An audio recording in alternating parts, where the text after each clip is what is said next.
put some "un" in your diet. The following is a special presentation of ABC Sports.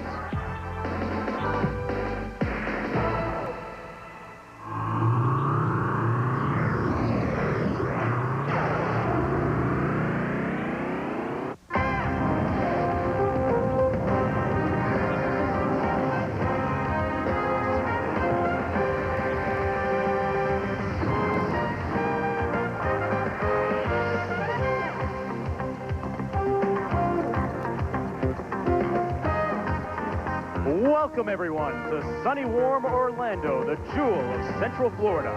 I'm Mark Jones, in the house, along with Tim Brandt and Julie Moran. Today, we're in the shadows of Fantasyland at the Citrus Bowl as ABC Sports and the World League Posse present a battle of division winners, the Barcelona Dragons, the Kings of Europe, against the Orlando Thunder, the winners in the North American East. Mark, Orlando lost last week. Now they're trying to gain momentum into the playoffs. You see they score points, but they don't give up many. The big statistics, plus 11 in the takeaways. But take a look at Barcelona. This is a club which has really struggled in May. They are 0 for the month of May. These numbers right here are ugly. However, Demetrius Davis comes back today. They hope he helps. All World League tight end, 6'3", 240. The Dragons are 5-0 when Davis plays. They're 0-4 without him. And there's a look at El Caballero, Cowboy Jack, as he is known on the streets of Barcelona, the head coach of the Dragons.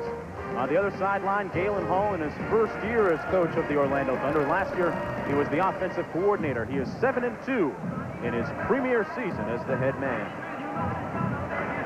Well, Barcelona coming off a big loss last week, 47-0. Haven't scored in 2 games. It is warm here today, 80 degrees at kickoff time.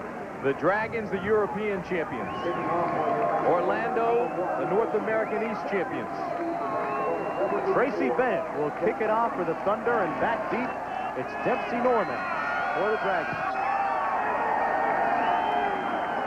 It'll be Norman, 2 yards deep, and he decides to run it out.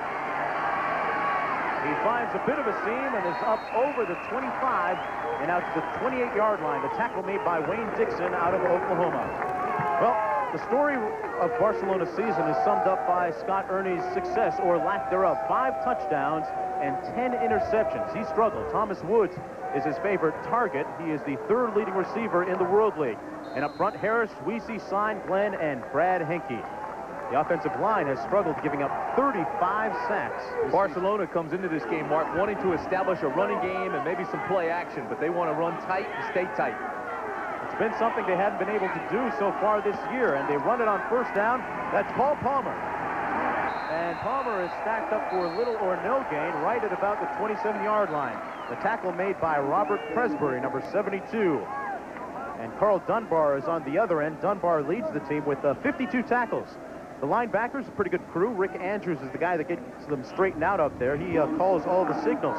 And in the secondary, Malcolm Frank and Glenn Rogers are 2 of the best in the World League. They're forced to play a lot of man-to-man coverage. Puts a lot of pressure on them. Got 7 interceptions between them, and flags are down on the field. Wyatt says that the center moved. He thought Bobby Sign moved a little bit, maybe even Jeff Oliver.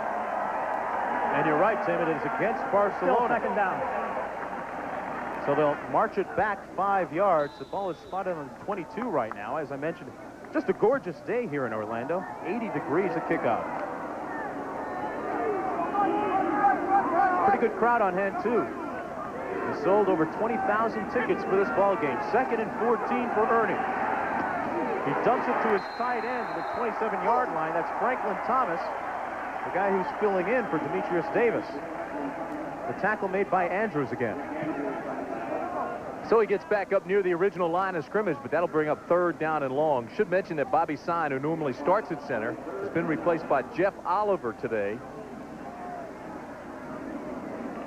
Yeah, we talked about that offensive line. Bicknell was saying that his team up front has been forced to play with injuries. It's taken away from some of their productivity. They've been able to establish no running game. They've given up 35 sacks. 3 wide receivers now on 3rd down. 9 to go for Ernie. A lot of time to throw. Good protection. Wide open at the 45. It's Thomas. And he's deep into Orlando territory at the 38-yard line. A pickup of 34 yards. Ernie picked his spot nicely. First of all, the offensive line gave Scott Ernie all kinds of time. Now watch him slip right through here. The man on top of him moves away. Look at him on the right hand of your screen, 89. They're in a zone coverage. He slips behind the coverage. He's wide open. There's a total miscue. The safety's already run out of there. There's nobody there. Had he not fallen down, it's a touchdown. Tim, this time they give it to Palmer, and Palmer is close to the 35-yard line for a gain of about 3. Demetrius Davis has checked into the ball game now on that play. He's the tight end that we talked about earlier. There he is. Last year, All-World League. One of the better tight ends in the league this year as well. 6'3", 240-pounder out of Nevada, Reno. We said they're 5-0 with him in there, but he is not playing 100%, but he knows he's got to play as they head into the playoffs. 2nd and 7. Ernie under pressure this time, but completes the pass to his tight end again, Thomas, down to the 29. Pardon me, that is Demetrius Davis, the man we were just talking about. Just makes things happen. He comes into the ball game right away. The team feels comfortable with him because they know that they're going to be able to pick up where he is. He knows how to separate from defenders. Watch him drag across. Here he comes across the middle. Stop it right there. Look at that. He's already by the linebackers. The ball thrown behind him. He's got to reach back, makes the catch, pulls it in one-handed. He just makes big plays every time he's in there. That's one of the tougher catches to make, reaching behind your body like that with one hand. That sets up 3rd down and 1. And Ernie will go for the quarterback sneak, and he'll be close to the 1st down. I think he got it. He did on his second effort. Did not get it on the original push following Jeff Oliver, but he did get it on the second effort push. And it will be a 1st down for Barcelona. You know who really helped him? O'Neal Glenn out of Maryland, because he came up off Oliver, and Oliver didn't get it, so he leaned back over behind Glenn, and Glenn got a secondary push, and they picked up the 1st. O'Neal Glenn. You just love those Maryland guys, that's all. There's the winningest coach in this league with 13 wins. El Caballero. Hey, he plays a mean guitar, too. Tony Moss goes in motion, but they give it to Palmer up the gut, and he is over the 25 across the 24-yard line. Paul Palmer out of Temple University, former member of the Chiefs and the Cowboys in the NFL. There's an indication of what happens when you start using some play action, picking up some passes, having success that way. All of a sudden, things back open up for Boo Boo Palmer, who came through that time and picks up 5 yards. And that's why they call him Boo Boo. His grandmother gave him the nickname. Hey, Boo Boo, just a kid. Gonna try and grew up in the Bethesda suburbs of Maryland. This is the 8th play of the Barcelona drive. 2nd and 6. Ernie to pass. And he finds his tight end again, this time down to the 22-yard line. So Ernie picking his spots, that time finding Franklin Thomas. You have to like what they're doing. 2 tight ends, Davis and Thomas. So everything today is going to be tight. Top of your screen, there he is, 89. Again, nobody hits him off the line of scrimmage very hard, and he just kind of slides outside. Andrews has to get in what they call a 9 technique. He's got to shade him a little bit more. Get up on top of him and hit him immediately. As soon as he comes off the line, don't let him off the line that easily. Now, see there, you can bump him because he's not 4 yards off the line of scrimmage. All right, sets up 3rd down and 2. Ernie all day again. Oh, my. Through the arms of Franklin Thomas. And, boy, I bet you Thomas wishes he could have that one back. It might have been a little high, but I still think it was a catchable ball. They've got to make some adjustment. The tight ends are coming off clean. Nobody's picking them all. Look at this. Wide open. He's got to make that catch. Should have made that catch. It should have been a 1st down. Well, instead, Tim, they will go for the field goal from 39 yards out. Teddy Garcia. He's 11 of 20 on the year. This might not make it. And it hits the crossbar and is short. From 38 yards out. Looked like he got under it a bit too much. So they drive it down the field nicely, but the drive ends with no points being put on the scoreboard. It is about that much short. Come on back. Got a good start. Well, Jack Bicknell is shaking his head over that missed field goal attempt by Garcia just a few moments ago. Bicknell, the former head coach of Boston College for 10 years. And Scott Mitchell will take the reins right now for the Orlando offense.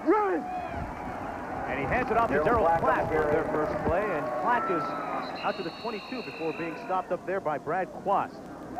Let's set this offense for Orlando for you. Platt will be in the backfield along with Vick, Bell, Ford, and Joe Howard Johnson, the team's leading receiver. Up front, Rick Cunningham is the guy that they talk about having NFL-type talent.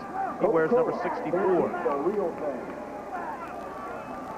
It's a gain of 1 yard on first down. That sets up second down and 9. That's Hojo in motion. Little play action from Mitchell, and he finds Howard Johnson. A nice move by Hojo and a spin. Oh boy, he's juking his life away. Out to the 33-yard line and tackled by Glenn Cobb. Nice run by Joe Howard Johnson, a pickup of 11 yards. Watch Joe this time, gets locked up on Gilbert. Stop it right there. This is the guy who's supposed to be guarding him and picking him up out of the backfield. He was the motion man, but he's already given away 5 yards. Now watch Joe. Joe will stop and let the linebacker overrun him because he doesn't break down and come under control. Excellent move there. Then he's just spinning and juking and trying to find some blockers. Picks up good yardage. Joe Howard Johnson, very experienced with the Washington Redskins. He'll be in the NFL next year, I guarantee it. Joe Hojo really dissed a couple of those defenders that time for Barcelona, showing much disrespect. A couple of nice moves. Let's set the defense now for Barcelona. Up front, Bruce Clark is a name that most of you might recognize. Played with the New Orleans Saints in the National Football League, former CFL player too. Brad Quast, Zippy as he's called in Barcelona, leads the team in tackles from his linebacking positions. And Adrian Jones leads the World League with 9 interceptions, needs 2 to break the record. Zippy, huh? Zippy and Zappi. Zappi is Ron Getz. Oh, I thought that was Zap. You know, come on, he'll zap you. Hey, my Spanish is kind of shaky. Give me a break. I like Zap better. He'll zap you if you get the ball. We've got a player down on the field, and we're still trying to figure out exactly who it is. Most frustrating thing thus far for Barcelona is they start out offensively, go 10 yards, 10 plays, 53 yards, and they come up empty-handed. You know what frustrates that guy, Jack Bicknell, winningest coach in this league, 13 wins. And what a road trip it has been for the Barcelona Dragons. Well, they came within a win of the World Bowl last year and then started off so strongly this year, 5-1 start, and they've lost 3 games in a row. Have bad case of the Opers, having won in May. They're 0 for May. He's just looking for some answers now.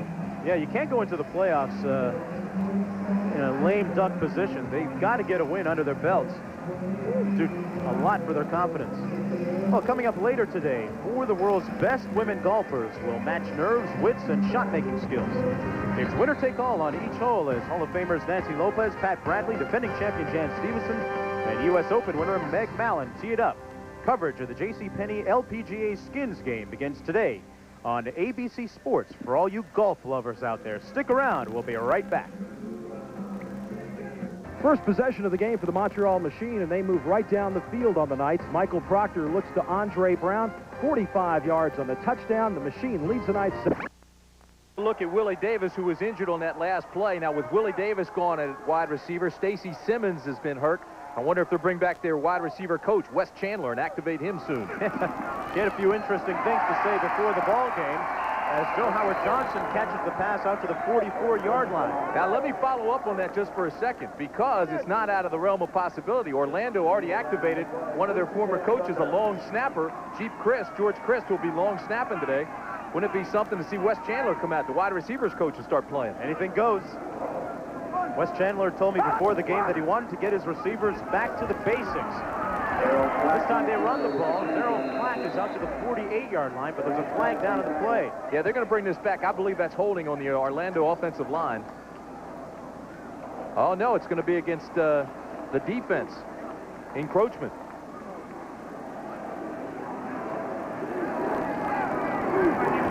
Daryl Clack is out of Arizona State, 5'10", 215 pounds. Here's the call.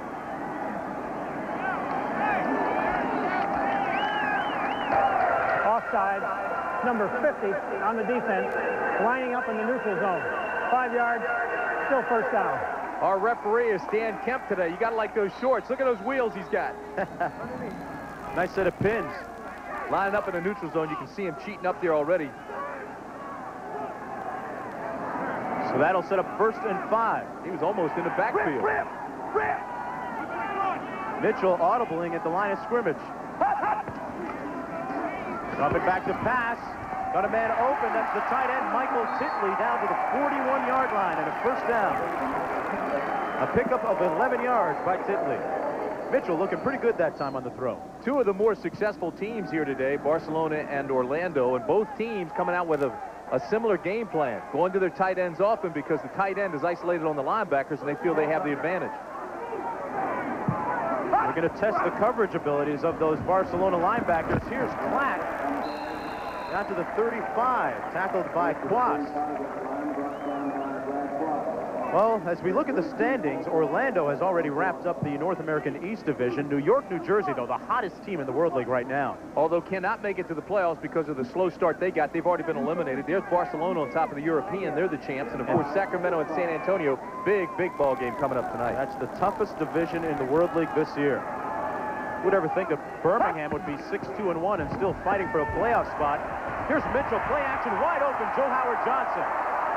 And you see some of the big playability by Hojo as he reaches the 18-yard line. To get back to the playoff picture right now, Birmingham will play tonight in Ohio. If they win, they will automatically qualify as the wild card team. You look at who's in and who's out. Birmingham at 6-2-1. Sacramento plays San Antonio later tonight. The winner of that game will automatically be in, and the winner of the division. We have an injured player down on the field, and it's Travis Curtis. Well, on a beautiful day here in Orlando, we're off to a slow start. 6 minutes to go, no score. We'll be right back after this.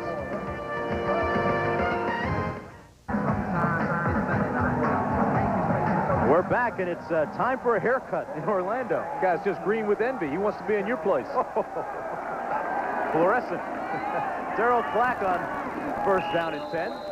He's tackled by Greg Gilbert. Handful of NFL scouts here today to evaluate players, look at the allocation loan players from the National Football League. Certainly one of the guys they're looking at is Joe Howard Johnson. He's got 3 catches in this drive alone for 39 yards. And Dennis Green, Minnesota Vikings, is supposed to be here today, the head coach. And, of course, they're going to change that attack and open up a little bit. Yeah, Tim, you wonder, looking at Joe Howard Johnson, how much of a shot he's going to get in Washington this year with them drafting Desmond Howard, Heisman Trophy winner. Mitchell on play action tries to hit Hojo and fires incomplete. Well, when you think that they've got Clark, Sanders, and Monk, the top 3, you bring in Desmond Howard, he will be the 4th receiver. You've got Stephen Hobbs is there, and Joe Howard Johnson, who's played with the Skins, and has also been the return man. But now Ricky Irvins takes over that spot. He is almost to the Pro Bowl last year as the return guy. So you're right, it doesn't look good for Joe in Washington, but certainly he can play and start in the National Football League. And he's put up some good numbers this year in the World League. Orlando's looking at 3rd and 7 now, with the ball on the 15-yard line of Barcelona.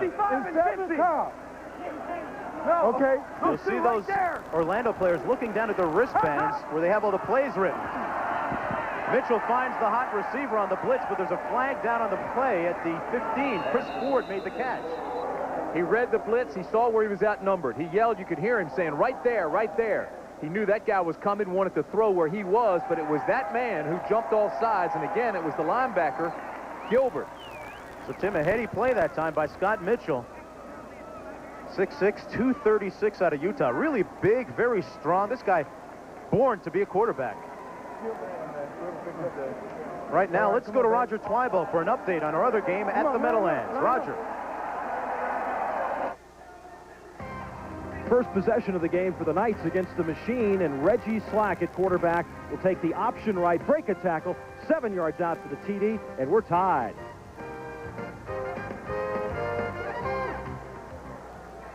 It's up the middle to Darryl Clack, down to the 5-yard line, and he'll have a first. It'll be 1st and goal for the Thunder. Orlando at the skill position has nothing but quality players who have been to the National Football League. Roger Vick, Darryl Clack. You talked about Joe Howard Johnson. Well, here comes Clack, 2-time All Pac-10 running back at Arizona State, 1,000-yard rusher in college, played with the Dallas Cowboys. And here he is again on 1st and goal, but this time nowhere to go. Tackled by Quast out of Iowa. Pulls the team record of 58 tackles. He broke it last week in their game against the Knights at the Meadowlands. Zippy on the inside. Scott Mitchell in this drive is 3 for 3 for 33 yards. Zippy means attacker, and he knows the difference between come here and sick 'em. Sure does. Two active inside linebackers for Barcelona. 5-0! 5-0! 5-0! You got 51, Pat. Him. You hear the call from Mitchell. Looking into the end zone, has a lot of time, incomplete. No, it's intercepted. And intercepted by Intercepted. Barcelona, by Glenn Cobb. Through the hands of Joe Howard Johnson and into the arms of Glenn Cobb. And that kills the Orlando drive. Outstanding defense here. They've got 20 interceptions, best in the world league. Watch Joe Howard Johnson pushes into the end zone, bottom left of your screen. Now works back for the football, and it goes right through his hands. Here comes Cobb, makes the pick. That's 21 picks this year, the best in the league. Postseason party begins. It's do or die when Barcelona meets the best in the West in the World League playoff next Sunday on ABC Sports. Well, you're looking at Glenn Cobb, number 27, who made an interception just a few moments ago, his first of the season. And this secondary for Barcelona is tough. The Bandits at work again, striking again. They lead the World League with 21 picks.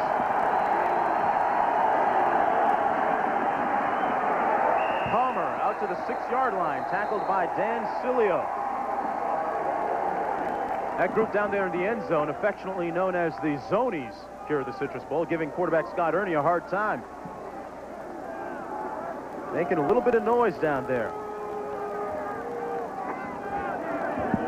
A gain of 3 on that play. It'll be 2nd down and 7.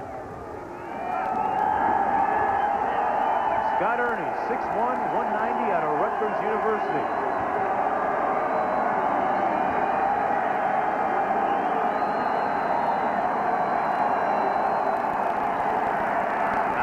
Zone complete to Joe Mickles at the 9-yard line, and he'll be about 4 yards short of a first down, tackled by Tim Fragger. That's Mickles' 9th catch of the year, 175 yards.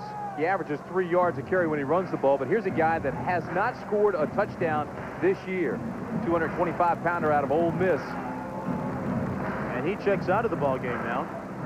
Story thus far, Barcelona took it 10 plays, took it down into scoring range, came away with no points. Orlando did the same, 11 plays, 74 yards, and came away with no points. You have to be impressed with the way that Scott Ernie has pulled all the right strings so far. And here on 3rd down, let's see what he does. Finds a wide open tight end, Thomas.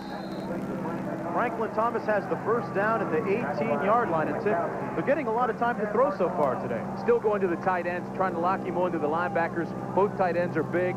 Davis is 6'3". Thomas, who made that catch, is 6'4". They're both about 245, 250.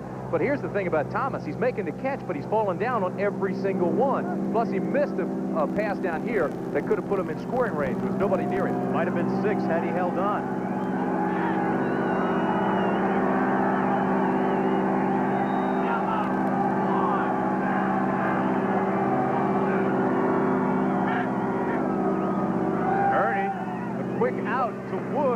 Thomas Woods has the ball at 25. You know what that means? That means he's caught a pass in all 19 World League games he's played in.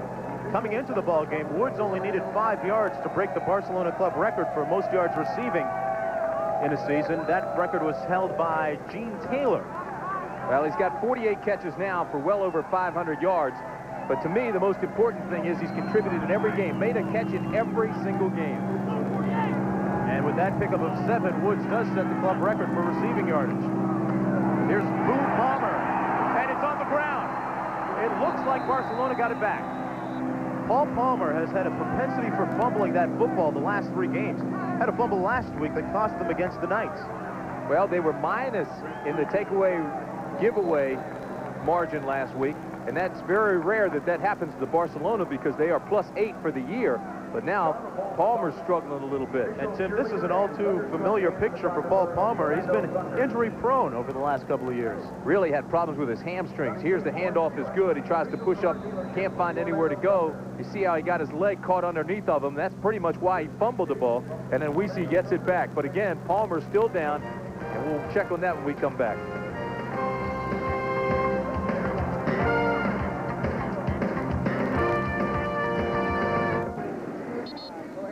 Paul Palmer's walking off the field under his own power. He may have twisted that left knee just a little bit, but he looks to be okay. This team has had more than its share of injuries this year. They're really banged up. 3rd down and 5 for the Dragons.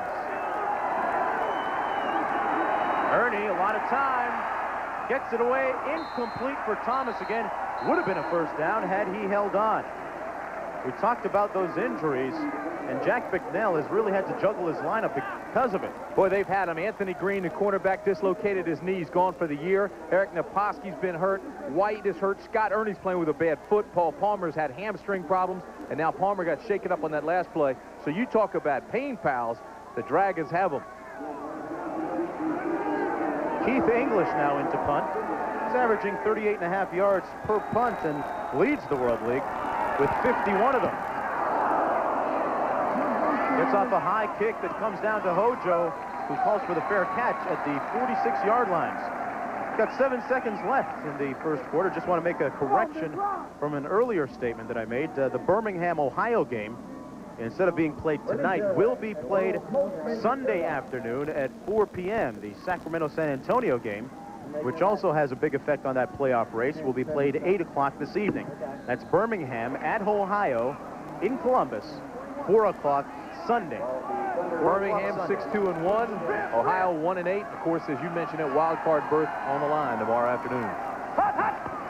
Roger Vick now checks into the backfield, but instead Mitchell goes to his tight end, Michael Titley.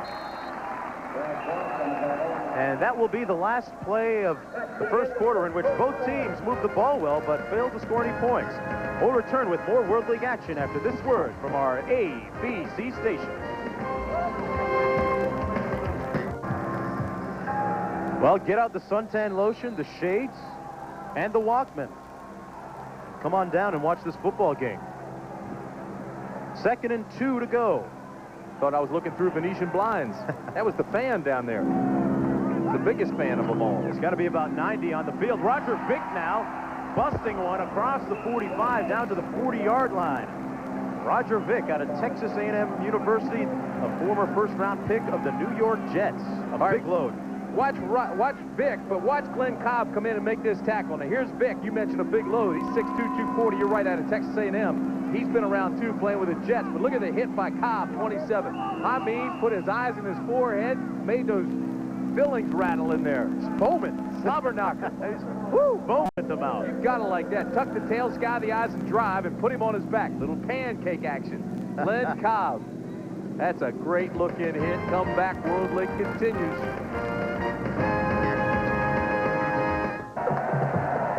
Well, earlier this season, Julie Moran spoke with the local transit authority about a special program featuring the colors of the Orlando Thunder. This is a typical Orlando Transit System bus, but this is what happens to those buses if the Orlando Thunder win. They get painted fluorescent Thunder green. Now, there's only one problem. If they start losing games, they paint these buses pink. And if they tie a game, they paint pink neckties all over these buses. Hey, how do you like driving these green buses? Sure hope this team wins a lot of games. I'm not driving a pink bus. Not driving a pink bus? I kind of like that fluorescent stuff. They keep playing like this, they're winning some games. Joe Howard Johnson again with a catch. Traveling in style in Orlando. Scott Mitchell with another completion. He's put some good stats up so far this afternoon. We'll update you on that story a little bit later. Mitchell hands it off to Vick. Up the middle, down to the 31. And, well, this week, Julie returned to inquire further about these special buses.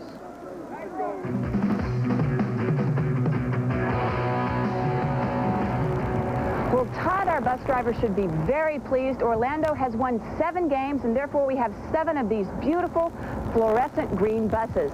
But unfortunately, Orlando has lost 2 games, and therefore we have these 2 Pepto-Bismol pink stripes on the green bus.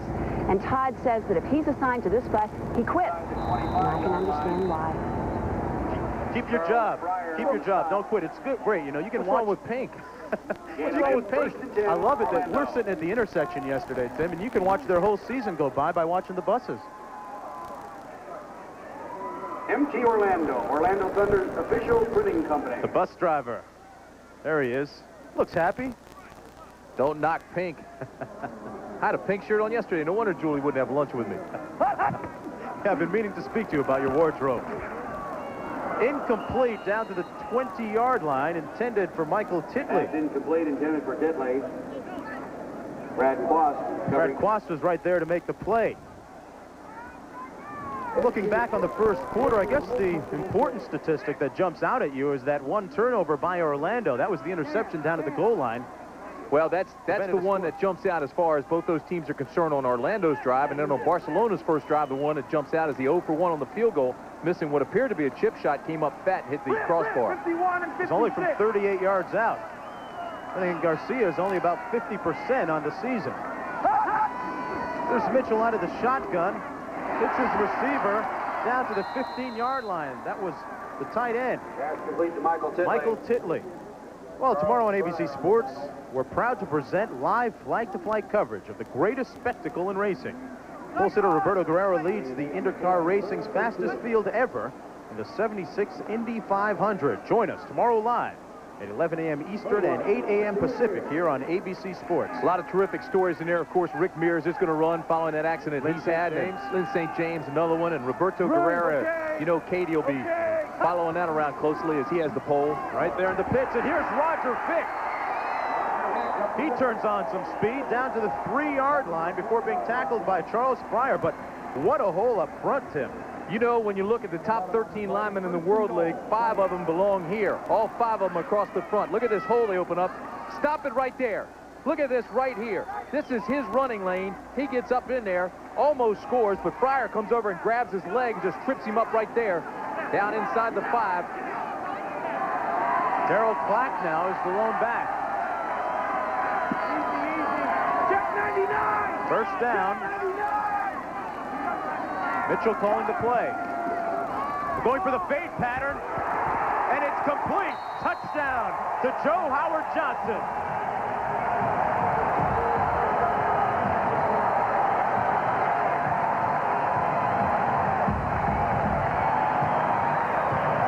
A tremendous timing pattern between Scott Mitchell and Joe Howard Johnson. Don't tell me this guy can't play in the bigs. Hojo, 5 catches, 48 yards in this touchdown. You don't see many timing patterns in this league because they play soft in the corners, but he went up and took it away from the defender.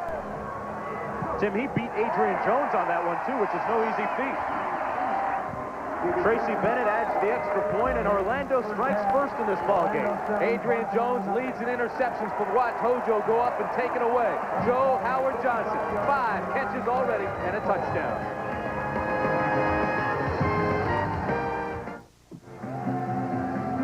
Orlando's just taken a 7-0 lead on Joe Howard Johnson's touchdown catch from Scott Mitchell, and it was a very tough catch. Joe Howard Johnson showing a lot of athletic ability on that play.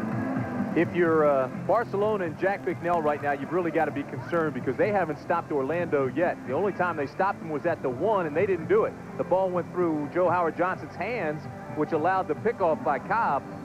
But besides that, everything else has been all Orlando offensively. They've had their way. Tracy Bennett is going to kick it off and back deep. It'll be Tim Prager and Dempsey Norman. Norman is number 84. Orlando trying to snap out of that 3-game losing streak.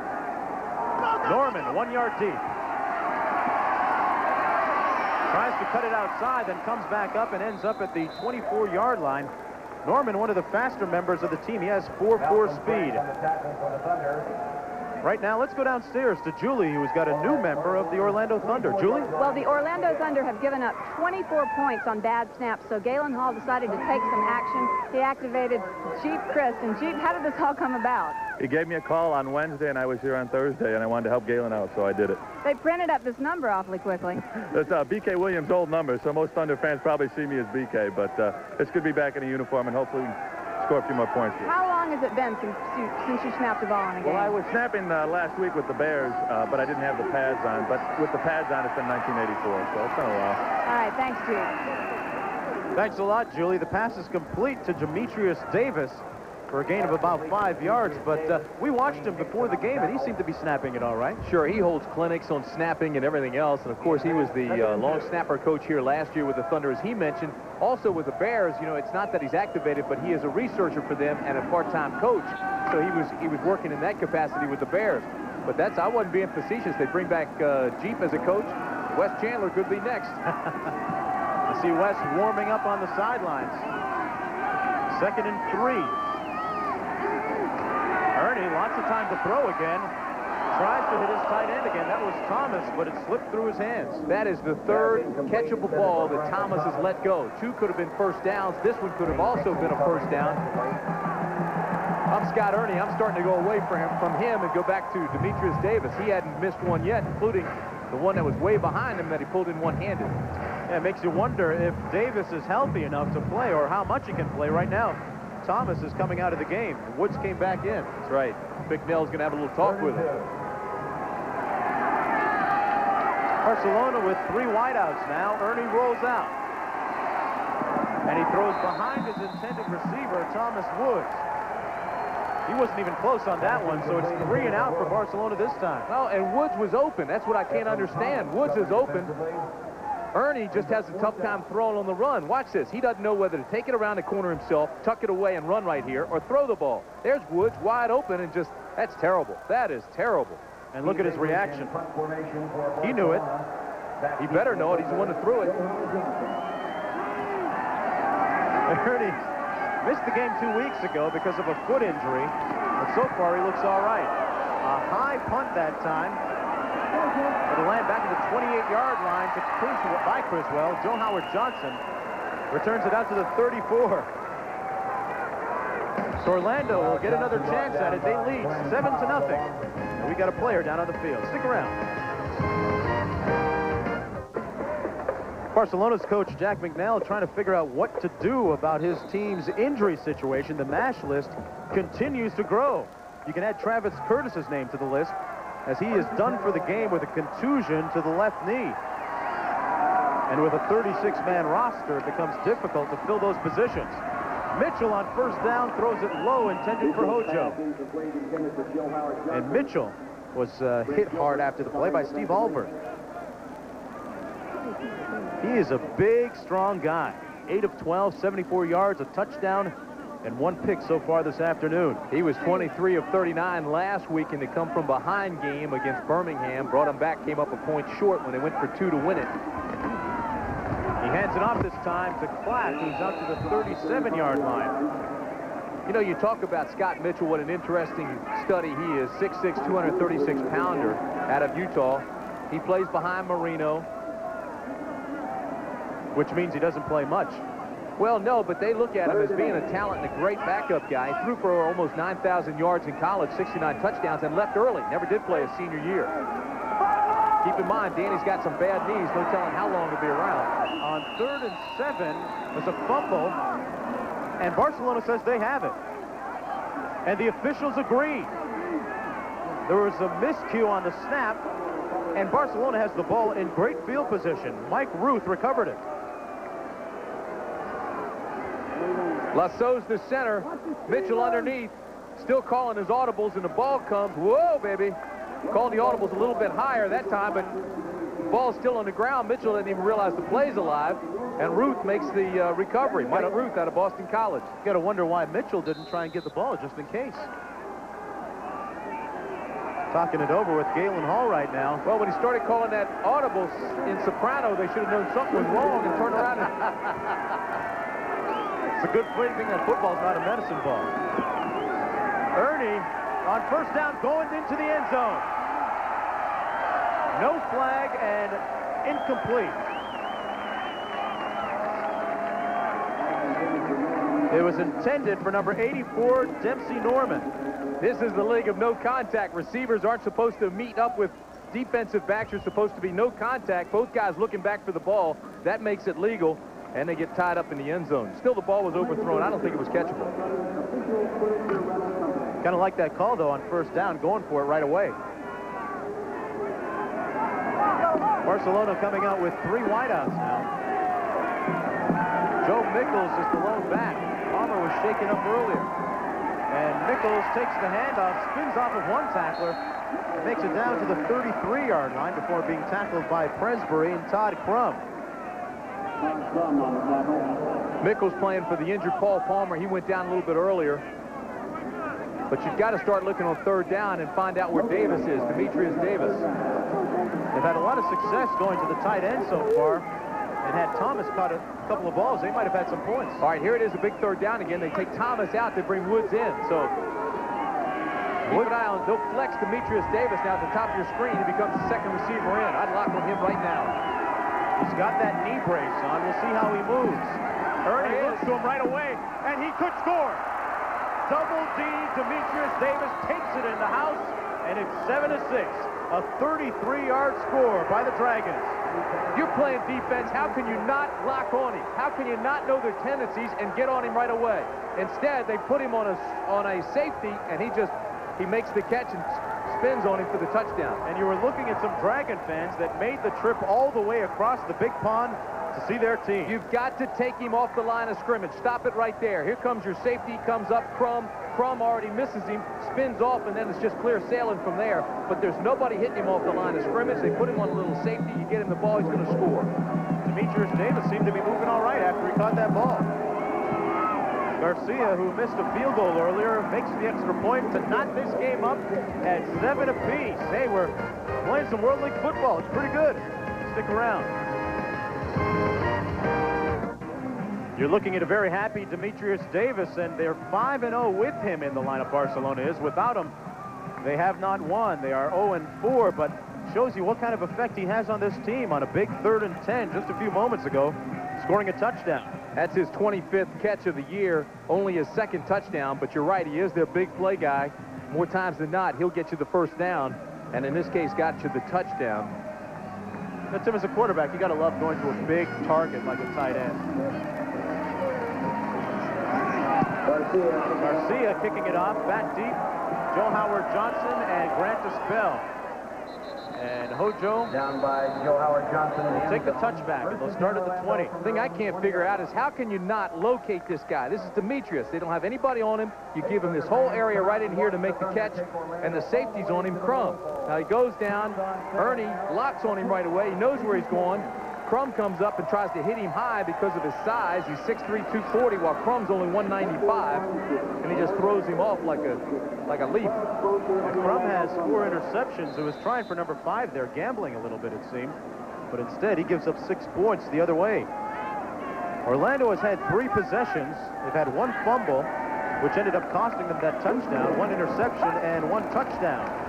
This is their 4th. That's flat. Out to the 24-yard line. So, you know, it's interesting. They have a program here in Orlando. They plant a tree for every point scored. That would mean they have almost 250 trees planted for this Orlando area. It's called Green Up Orlando. And you know what? They're not fluorescent either. I wanted to tell you that. Not pink or fluorescent green. Roll, roll! That's a terrific little program. Green Up Orlando. Go Mitchell on 2nd down now. Hits Hojo at the 30. And Joe Howard Johnson trying to make something happen after the play. Gets about 3 more yards before being tackled by Quast. But that's a first down. You know, the thing about Joe Howard Johnson, and this is his NFL experience, you can have a speed in a receiver, you can have hands for a receiver, but a guy knows how to separate it from the defender, and that's what Joe does. He goes up and closes on the linebacker, and then he'll break away from him. That's how he's getting open time and time again. There's no way Greg Gilbert, a linebacker, can stop that guy, Joe Howard Johnson. Orlando with 3 wide receivers. 1 back. Mitchell steps up over the middle, open, tried to hit Clack, and it was almost intercepted by Charles Fryer. But it was just out of the reach of his back. That's Charles Fryer, El Cacahuete.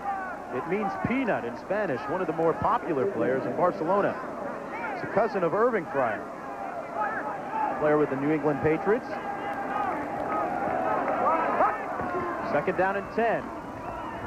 Darryl Clack has nowhere, and I mean nowhere to go on that one. Tackled back at the 31 by Bruce Clark. He got a lot of help from Mike Ruth, too. Mike Ruth is the guy that really made that play. Came in and pushed his offensive lineman back into the backfield. That clogged things up, gave him nowhere to run, and then, of course, the pursuit came and filled. Ruth, one of those Boston College guys. Jack Bicknell has a whole slew of Boston College players playing for him here in Barcelona. 90! He makes you out right there! 3rd and 11. With 6.5 to play in the first half. A flag on the play. It's complete to number 86, Willie Davis, who was shaken up earlier. Now, you're not going to believe this, but I think Greg Gilbert's the guy who jumped across all sides again. Coming on the blitz, anticipated a little bit early. And it's against Barcelona. Right now, let's go downstairs to Julie with Double D. Julie. Well, Barcelona has had their share of injuries, and let me tell you, they are glad to have Demetrius Davis back in the game. And they are 0-4 without you. Why do you think you have such an impact on this team? Well, I'm a big part of the offense. You know, everything is designed for me and for my quickness inside the middle. So when I came out, the team just didn't have no offense. With the limited rosters, you know you're going to have to play injured. Are you 100%? No, I'm not even 50%. I'm just running on one leg right now, but I'll be all right. Just got to pick it up when it's playoff time, you know. I got to be ready, so I will be. Were you surprised that no one was playing you off the line on that touchdown? Oh, yeah. Oh, yeah. I saw the safety playing about 10 yards deep, and I just wanted to get the first down. And then when I caught the ball, I felt him come over my shoulder, and I knew it wasn't nothing else. So I just took it all away. All right. Thanks, Demetrius. Okay, Julie, lots of flags down on the field after that complete pass to Grantis Bell out of the 48. And it could be a personal foul against Barcelona. Let's get the call. That's what it is. And they'll tack on some more yards to the catch. Personal foul, number 29 on the defense. 15 yards, first down. That's Charles Fryer, 29. And you see Bicknell saying that's stupid, and it is. You talk about a stupid play. Watch this. He's already coming in and taking the late hit, but what's happening now is Curtis is out of the game, Cobb's out, linebackers are being forced to cover wide receivers. Gilbert on Joe Howard Johnson is not going to get it. Yeah, they call Fryer peanut. He wasn't using his coconut on that play. Not smart at all. Clack spins away from one tackler at the 40 and down to the 33. Tackled by John Hardy. Now let's go for an update to New York and Roger Twyble. Roger? First play of the second quarter. Montreal showing blitz to the Knights, and Reggie Slack with the shuffle pass to Eric Wilkerson. There he is at the top of your screen. Wide open, baby. 27 yards for the touchdown. They lead at 14-7.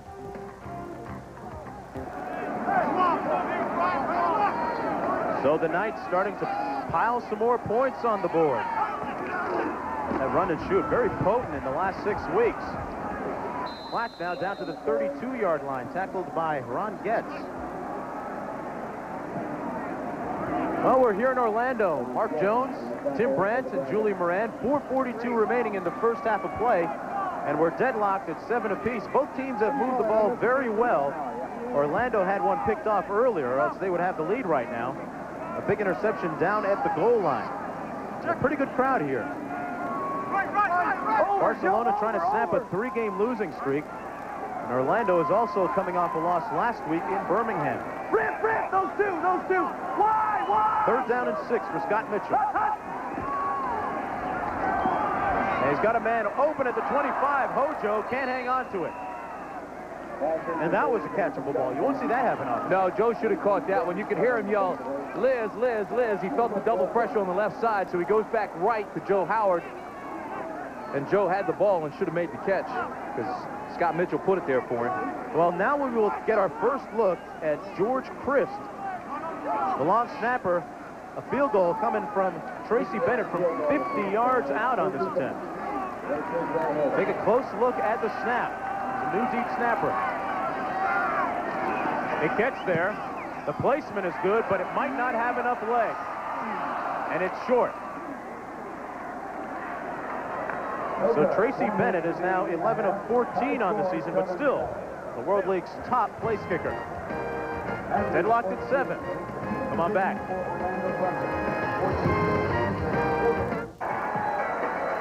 7 apiece. George Christ just made a nice snap on that field goal attempt. We asked Galen Hall why he wanted to sign Jeet Christ. I just felt that we couldn't give the ball away the way we've been doing it on punts.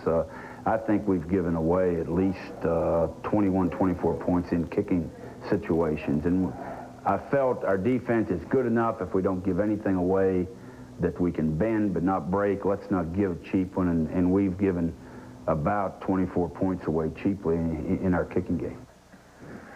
You can make it 27 now because they should have had 3 more on the board. Chris gave him a good snap, and anytime you got that guy putting it back there now, Tracy Bennett misses. He won't have the snapper to kick around anymore. Oh, just cost the city 3 trees. There goes the rainforest too, huh? Hey, Jerry. Well, Barcelona has the ball in the 32. Joe Mickles is the lone back for Barcelona.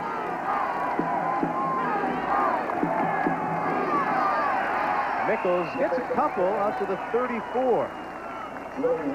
Next Sunday on ABC Sports, the World League playoffs kick off with an invitation to the World Bowl on the line.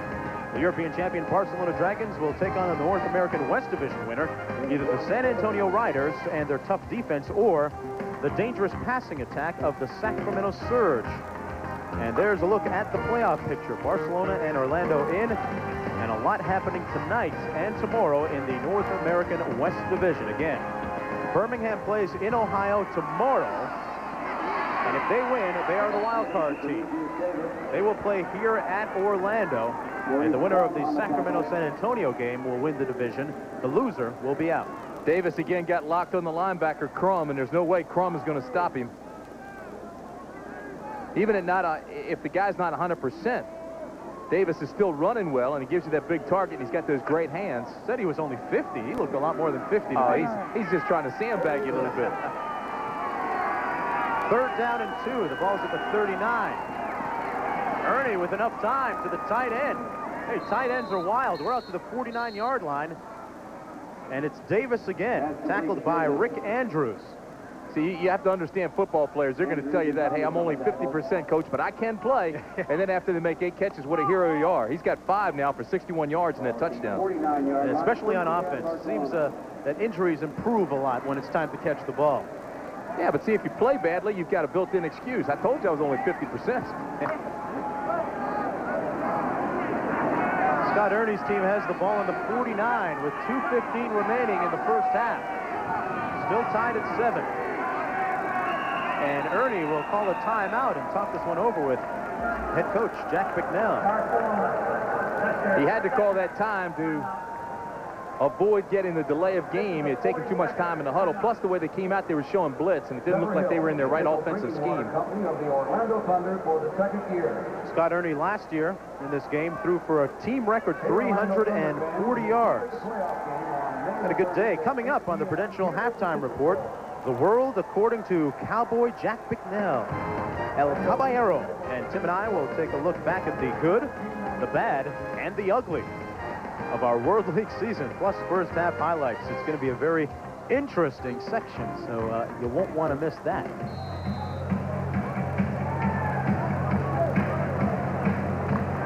Pretty good crowd showed out on this Memorial Day weekend for this game. You know, it's critical that they really do draw some people here. I know the league is looking hard at Orlando because they haven't drawn as well as they think they should have, and they're even talking about moving the franchise if they don't get more support. Yeah, looking at making a move in 93. Scott Ernie under pressure and down at the 42-yard line. Under pressure from Carl Dunbar. Carl Dunbar just leveled him. Here's a former Pittsburgh Steeler out of LSU. Watch this. First the pressure comes from Pressbury, then look at this. Bang! There's a guy. He's got a tattoo of a lightning bolt on his leg. He came like a wrecker that time and hit him like a lightning bolt.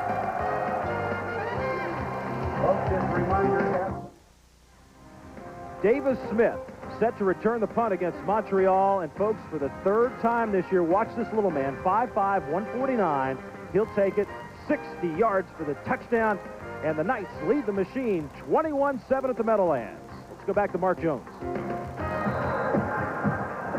All right, Roger.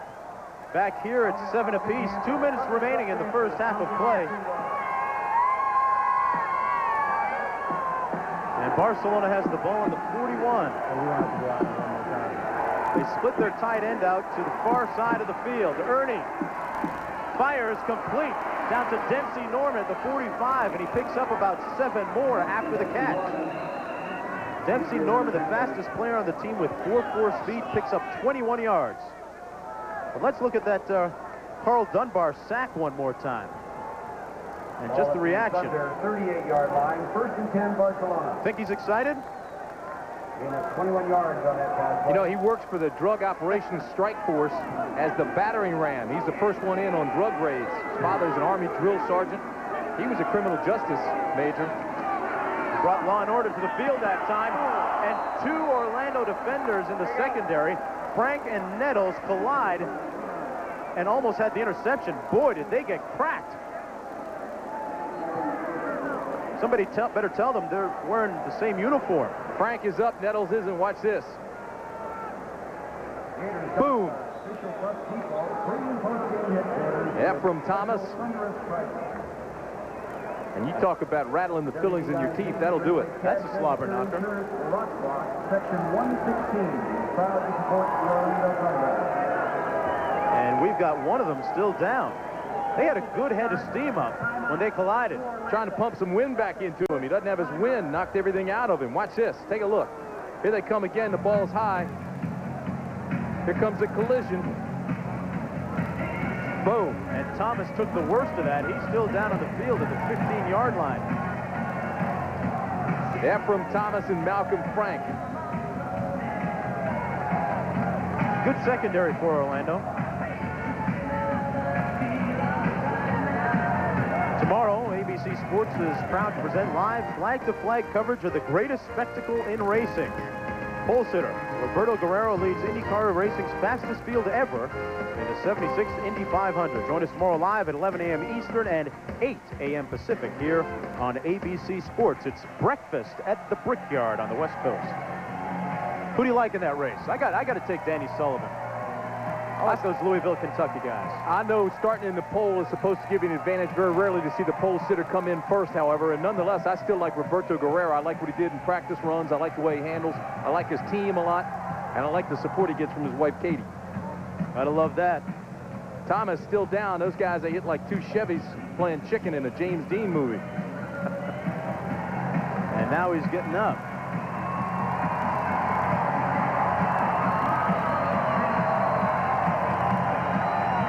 Thomas jogging off the field under his own power. That's good to see. Barcelona has the ball on the 38. And it's 2nd and 10. You know, interesting. Galen Hall took a lot of heat for going for 2 points last week on the 2-point conversion, and it failed. Took some heat from his wife. She couldn't believe that he would go for it. 2nd down and 10. Dumps it off to Joe Mickles up the middle, and he crosses the 30 down to the 29 before being tackled by Robert Presbury. Good call, though. Good execution by Barcelona. They know that Orlando's been coming very aggressively. They've been attacking. They've been coming with the blitz, especially in the ends, Presbury and Dunbar. So to counter that aggressiveness, they set up the screen and try to drop it behind them. But it was good hustle by Presbury to stop, come back, and make the tackle. Got another injured player down on the field. That's Oliver of Barcelona, and it looked like he had someone run up the back of his legs. Now this is going to get interesting because first you've got Sign out of the game. Oliver now comes in at center, and now he gets hurt. There's the hustle by Presbury, and you see they roll up on the back of Jeff Oliver.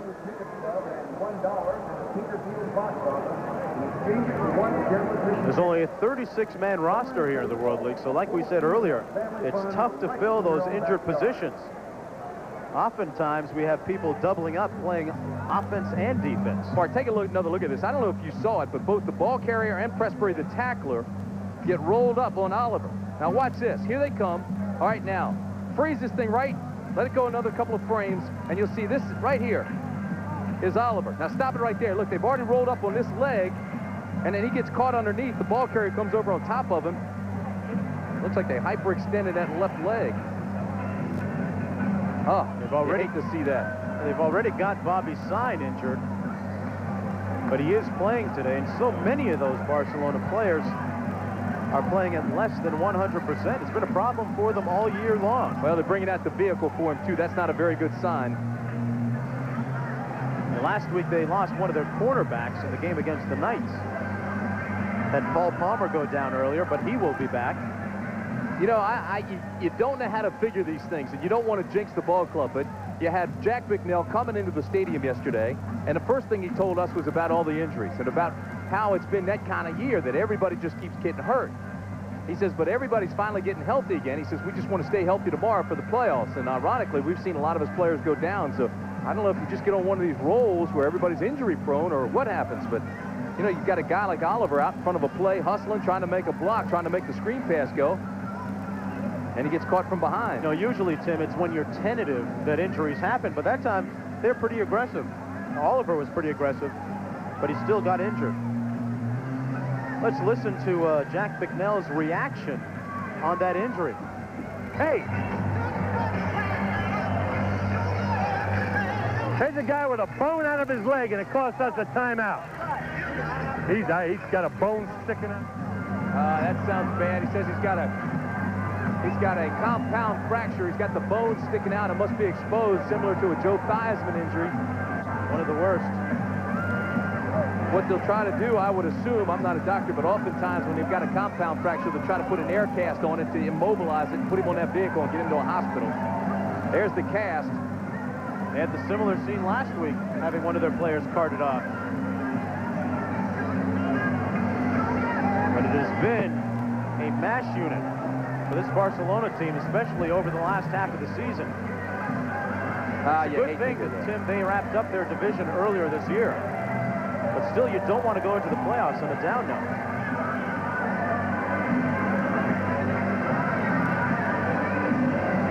So Bobby Sine is out. Jeff Oliver is out. Oliver, obviously, we talked about this earlier. He had knee problems earlier in the year. Last year, he had some knee scopes. But this time, it sounds like a compound fracture. Again, here he comes right here. Stop it. Boom. Right there. He got rolled up on. And right away, grabbed his leg.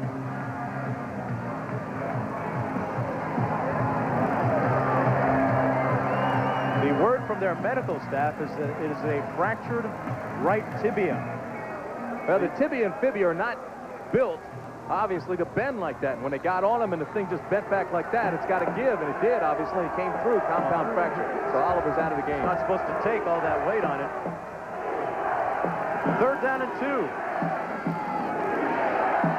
Ernie with time, complete to the tight end, Davis. Mr. Clutch so far this afternoon. Will be close to the first down at the 22-yard line. Actually, he'll have it. Now, that injury lasted several minutes, obviously. Barcelona, its last time out, cost them their last time out. As we approach the 1 minute mark in the half, tied at 7. This time they show 4 wideouts. He goes to his outside guy, Dempsey Norman, and he can't hang on to it. Now, Bobby Sine comes back into the ball game as the center. He's playing nicked up. He's not 100% either. So he's forced back in by the injured Oliver. So number 52's back at the center post. And, Tim, it doesn't help that this team has been on the road for what seems like forever. You realize Barcelona gained only 6 first downs all last week? And the Knights are starting to pile it on La Machine. Ernie now complete to the 19 to Joe that's Dempsey Norman down to the 5-yard line. And another Barcelona first down. They'll move the chains, give them 1st and goal. And we've only got 49 seconds remaining in the first half as they move the chains. They stop the clock at 49 as they do move the chains and reset the ball. Orlando moving in and out players, shuffling the D, and Ernie stops the clock with 45 to go. You know, he didn't have to do that. As they moved the chains, the clock stopped. He could have called the audible then. He's got plenty of time. 45 seconds is still an awful lot of time. Just cannot panic down here. He's got to take charge. He's got to let them know we've got it several plays. Well, Tim, there was a rule change with relation to the clock during mid-season, so maybe Ernie was confused by that. Maybe he forgot. Hence, maybe he stopped the clock. Whatever the case, it's 2nd and 5. And he wasted a play. Rolls out right, fires. Almost a great circus catch by Davis. He was flat out, but couldn't get it. And that stops the clock. 41 seconds remaining. The score here would be big for Barcelona. Well, it would, but you're already bringing up 3rd down because he wasted that play with the clock play, just downing it. This is what Demetrius Davis gives you. You put the ball anywhere near him. Look, again, it's just a one-handed grab, bobbles it, and almost pulls it in. Had he not hit the ground when he did the impact, he would have made that catch. 3rd and goal at the 5. That's Lionel Manuel in motion to the top of your screen. Pressure from the backside, and he fumbles it. This is a loose ball. That's Dan Sileo. Get some juice, Dan. Dan Sileo down to the 44-yard line, but Wayne Dixon made the hit.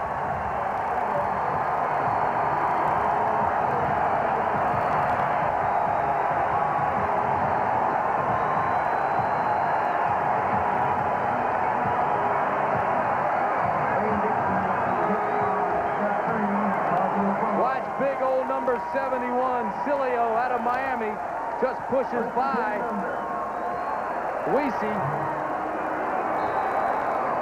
Picks it up. Now watch Sileo. Here he goes.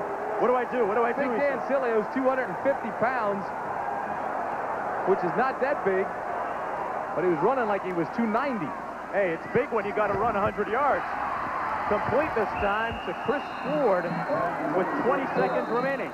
And call the paramedics for Dan, please. 1-900 breather. 298. That's a lot of weight. You won't catch him drinking Slim Fast. What'd I say? 248, 298. Man, that guy was running like he was 298. Give him a break. He almost got turned around, a la Jim Marshall. Want to head to the closest goal line. Wrong way, Regal. We've got 20 seconds to play in the first half, and Scott Mitchell is trying to put some more points on the board. Now, here's a guy that played nose guard at one point when Wyatt was hurt early in the year. But this is, I'd tell you, that's a pretty good high step right there. Hey, he's got calendar speed. Get the calendar out the time. And 4 wide receivers for the Thunder. Mitchell goes to Hojo at the 38, and it's complete. I tell you, Joe Howard Johnson can play ball. Found a seam in the defense and got it out to the 30. Joe, as you know, went to Notre Dame, had a great career there at Notre Dame. Also played basketball for Digger Phelps while he was with the Irish. At Carroll High School in Washington, D.C. 9 seconds to go, and now Scott Mitchell stops the clock. Well, a smart play that time because the clock was running.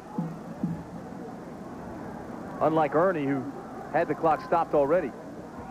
Well, Tracy Bennett has not attempted a field goal from longer than 50 yards all season. This one will come from about 47 if they don't move it any closer. They'll probably get one more play. Tracy Bennett, 11 of 14 coming into the game. Missed one today.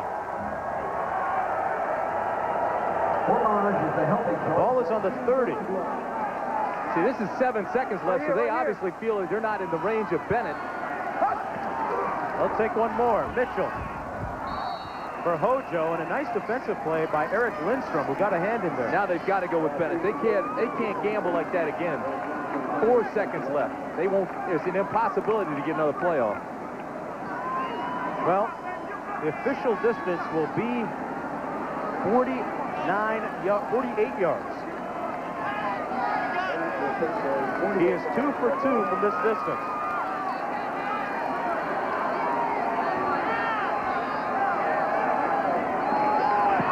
Bennett's got more leg on this, but he comes up 2 yards short as time expires in the first half.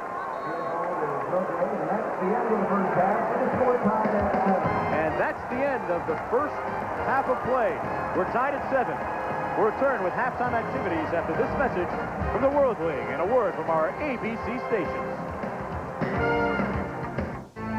It began as a grand vision, expanding America's favorite sport into new cities, in new countries, creating a new type of spring entertainment spectacle,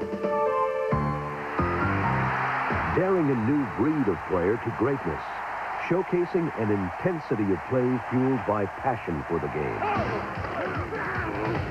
offering a sports experience with color, sound, and non-stop action.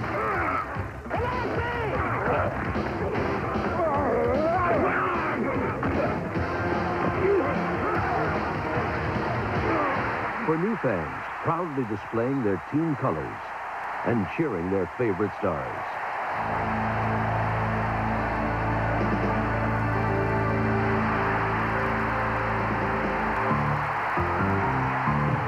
The grand vision is now reality, as players in 5 countries take the field every week in a 10-team dash for the World Bowl trophy.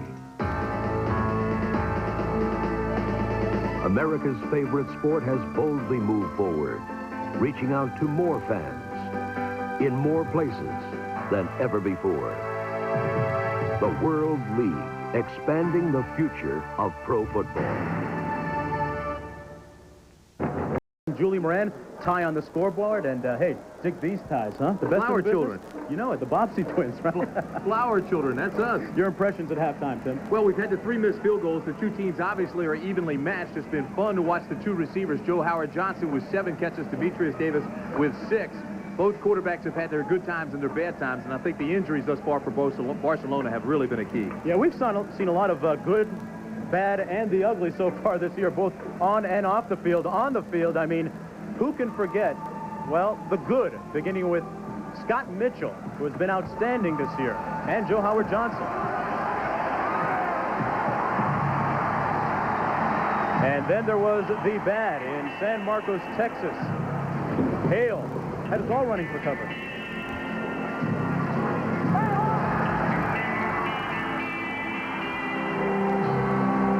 And Pat O'Hara throwing up interceptions. And the ugly. I didn't think it was so bad. It's thrown back.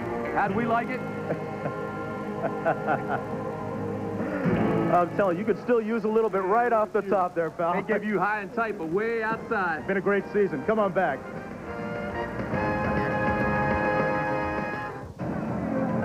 Seven's on the scoreboard at halftime here in Orlando. I'm Mark Jones along with Tim Brandt and Julie Moran on a beautiful day here in the shadows of Fantasyland.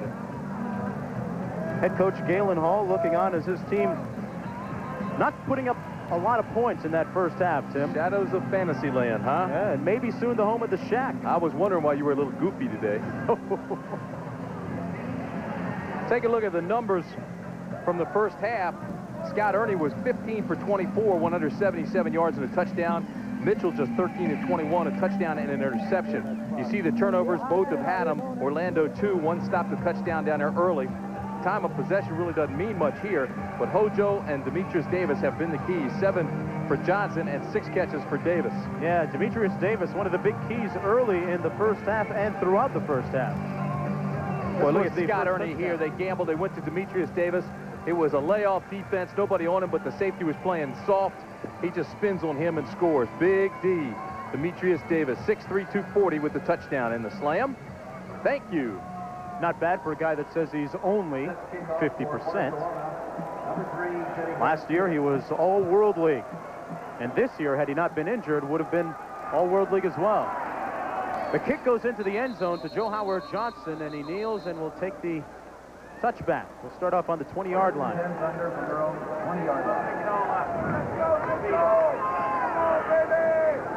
Yeah, it was an interesting first half. Saw a lot of things, including Dan Cilio showing off his running style. I tell you, we joke about it, but here's a guy that's 298 pounds. He's got that long stride, high steps, picked it up, showed a great deal of agility. Hostile, agile, and mobile. Who you watching? First down and 10 at the 20. Guy runs like you, and you always told me you were quick. Oh, boy. Nice game by Clack out to the 27-yard line. No fumble. The ball was down. Orlando looking ahead to the playoffs. Next week they will host a playoff game. It is yet to be determined who they'll be playing, though. Barcelona Dragons also heading towards the playoffs. 53. Barcelona really with no home right now. They were kicked out of Montjuic Stadium because of preparations for the upcoming Olympics in June. So they're a team without a home. Darryl Clack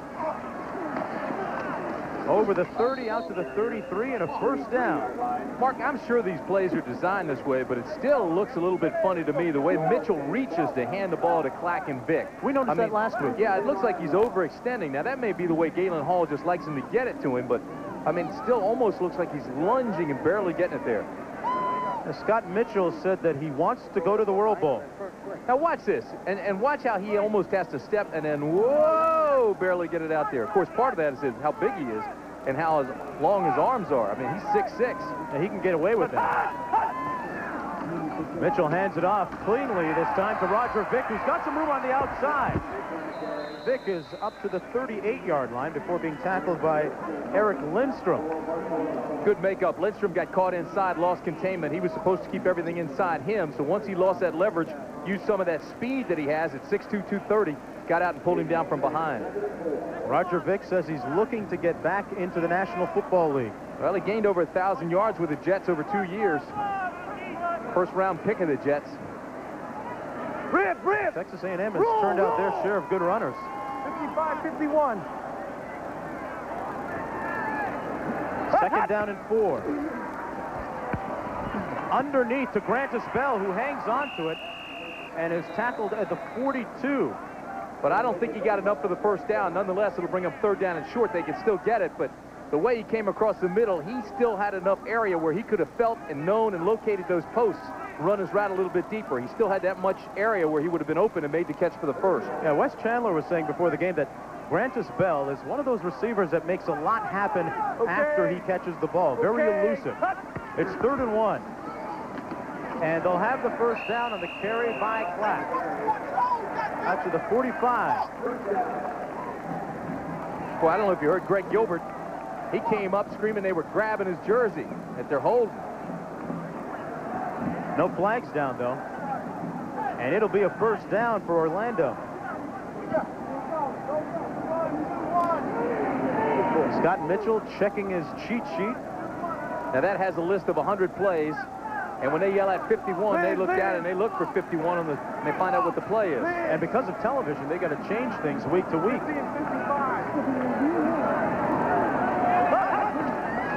Mitchell fires complete to the tight end Michael Titley down at the 46-yard line and close to a first down. Pickup of about 9 that time. Yeah, he'll be just shy of the first, but you're right, they do change those plays. But the only thing we can tell you is that Liz means left, Rip means right, the terminology. Flush is 4 wide receivers, Tiger's a tight end and 2 backs, Ace is 1 back and a tight end. Boy, look at the Knights, 31-7. Had they gotten that offense untracked earlier, they'd be looking at the playoffs too. Mitchell completes it to Hojo, and a nice spin move at the 45, and he's down to the 40. Boy, Hojo undressed a couple of defenders. I'll say it again, Joe Howard Jackson can play. Joe Howard Johnson can play in the NFL. That is his 7th catch. He's played there. The Redskins love him. They don't want to relinquish him, but there's no spot there. Watch the little spin move, a la Art Monk. Stopped on a dime and left change. Yeah, well, here's the guy that worked every day against Darrell Green. He's working with Art Monk and Sanders and Clark every day, and still got plenty of time with the Redskins. Joe Gibbs, hope you're watching. Darryl Clack down to the 32-yard line. A strong run over the right side by Clack. We didn't tell him nothing. This Orlando offense is so balanced. Both Clack and Vick came into the ballgame with over 400 yards rushing. Joe said he did talk to the Redskins, and they want him to come to camp, but he thinks they just want him as a body. I mean, where's he going to play now that they got Desmond Howard? So what he wants him to do is trade, release his rights, waive him, or trade him. He doesn't think he's going to bring much in return, so he says, just cut me and let me find a team where I can play. Be a lot better for Hojo. Clock again, they put it on the ground. And Mitchell got it back. A close call for Orlando. Rick Cunningham actually recovered it. Mitchell fell on it, then it squirted loose into Cunningham's arms. They've already fumbled the ball once, and it cost them a touchdown. So that'll set up 3rd down and 8. As Willie Davis is split wide to the bottom of your screen. This is usually Hojo time. We'll see who Mitchell goes to.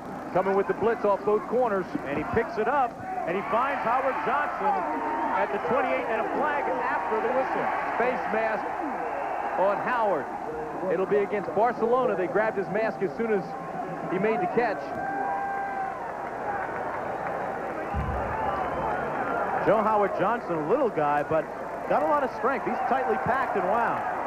He is, but watch this. As soon as he makes the catch, here they come right here. And there's the face mask. Havin. Who's that, Jerry Woods? It's tough to help that. It's just instinctive, like you said, Tim, to just reach out there and grab something. That'll put your head on a swivel. Well, right now, let's go downstairs to Julian Dennis Green. Well, Dennis, what brings you to the Sunshine State for this particular game? Well, I'm down here to see some World League football and also to take a look at a couple key players. Wait. We'll get right back to it, Julie, head coach of the Minnesota Vikings.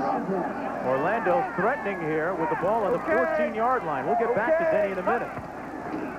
Mitchell, play action, rolls out, overthrows his intended receiver. That was Tommy Stowers. Let's go back down to Denny Green. All right, let's try this one more time. Now, Coach, you're here to look at some players today. Look at some players. They really are. You know, some of the guys you wish you could get, but they belong to other teams. But we're really excited about Patrick Cunningham, the left offensive tackle. I think he's a big, terrific player. And Orlando looks like a fine team. Look like they're getting ready to score right now. But I've been watching you on the sideline. You're looking at Joe Howard Johnson, but you said you don't think the Redskins are going to let him go. I don't think so. I mean, they really love him. He's a tremendous player. And they got Desmond Howard. Who knows? But we can't talk about other people's property. And but I like the way he plays. Now, we have rumblings around. Tim Brandt thinks you're going to open it up this year in Minnesota. What are your plans? We want to be really exciting. I think we have a tremendous offensive coordinator in Jack Burns and also in Tony Dungy. And I think both of those guys can really play an up-tempo, go-go style of offense and defense. So I think that the state of Minnesota really deserves a really exciting type football team.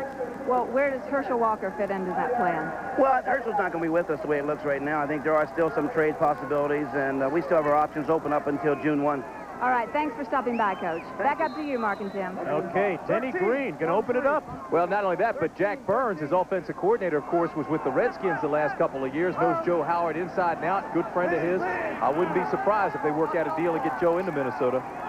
You'll be waiting maybe by Joe's locker after the ball game. We'll see. Black takes the handoff, and he's stopped up by Bruce Clark.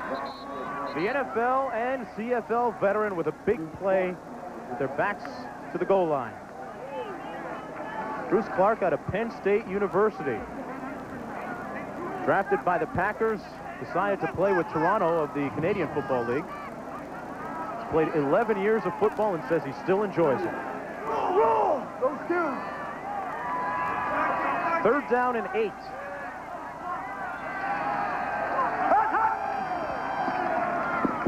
Mitchell into the end zone, incomplete. He overthrew his intended receiver, Joe Howard Johnson. While special teams come on, let me give you an update on Jeff Oliver of Barcelona.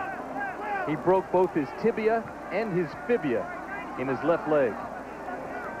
Also had that compound fracture. One of the bones broke the skin, so that's a few months at least. That's about 5 or 6. Well, and it's so frustrating for a guy like Oliver who comes back after the knee surgery. He was scoped, he hurt those knees, came back, was having a good game. From the 30-yard line, Tracy Bennett is right on the money. So the Thunder strike with a field goal, and they lead by 3. The postseason party begins. It's do or die when Barcelona meets the best in the West in the World League playoff next Sunday on ABC Sports. 10-7 with 7:56 remaining. The Orlando Thunder leading the Barcelona Dragons. Both teams coming off losses, trying to go into the playoffs on an upbeat. That's Tracy Bennett, who just kicked a field goal from 29 yards out.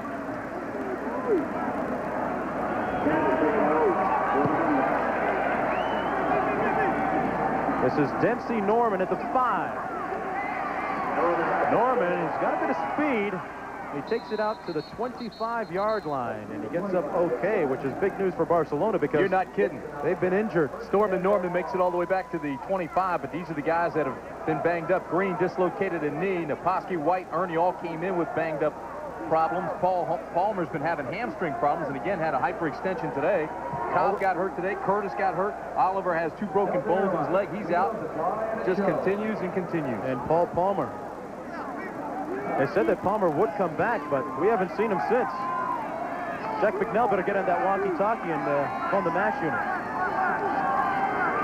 Joe Mickles is in the backfield. Ernie with time delivers a strike to the 38 to Lionel Manuel. You know, this Barcelona team has been very popular in Barcelona. The people have caught on. They've taken to football American style, and well, they've got their own magazines, publications, and even some announcers in the making. This is Rafael Cervera, the director of public relations for the Barcelona Dragons. You going to call a couple plays for us, pal? Hola. Sure. Hola, ¿qué tal? ¿Cómo está? Muy bien, Tim. ¿Tú qué tal? Me llamo Timoteo, ¿eh? ¿Cómo se llama? Rafael. Primero y 10 para los Dragons, el balón en la yarda 44, Ernie hacia atrás buscando, tiene tiempo, encuentra a Dimitrius Davis en el centro, fútbol. Well, I understood fumble. I understood fumble. Fumble! Robert Presbury recupera el balón, and team, I'm not going to call any more plays in this game. Adios! Well, the Thunder have the ball on Barcelona's 47-yard line, courtesy of that Presbury fumble recovery, and you heard the call from the velvet tones of the doctor, the Spanish doctor in here, Rafael Cervera. It had been Barcelona which had benefited from the turnovers early on, but here this time it's Orlando, and with a 10-7 lead, they've got the ball back. And it's at the 46. Get a chance to put some points up. Let's go back and get that Spanish flavor again, Rafael. Do it for us in Spanish. Let's see if we get the ball back now. Primero y 10 para los Thunder. Mitchell entrega al running back que corre por la izquierda. Es Roger B que consigue unas 4 yardas en la jugada, aplacado por Bruce Clark, número 75 de los Dragons. Clark en el placaje. While you're speaking that, let's educate some of our viewers and listeners. Yeah, these are the words we use in Spain. Head coach would be entrenador, offense, ataque, defense, defensa, kicker, chutador, first down, primer down, then portería, guard will be called guardia, and then extra point, the punto extra. Of course, if the kicker makes it, you can call it open the door. And now you know. Segundo y 6 para Orlando. Mitchell, el pase completo con el tight end, fumble, y los Dragons la tienen. Avanza Jerry Woods con el balón a la 45 de los Thunder. I heard fumble again. Jerry Woods with the pickup, and Barcelona right back in business. How do you say present? How do you say gift in Spanish? There is a flag. Another look at this one. Mitchell completed the pass, but they coughed it up. You know, it's ironic that Orlando's been turning the ball over today. This is something they haven't done all year. But again, put it on the ground, and there he is. That was Titley. How do you say present? Regalo. Jerry Woods with the recovery, but there is a face mask call. You saw the face mask. We're told now that Paul Palmer will not be back. They want him healthy when the playoffs begin. Adios. Muy bueno. Here's Ernie over the middle. And it's on the ground, but ruled incomplete. It's ruled incomplete. No turnover.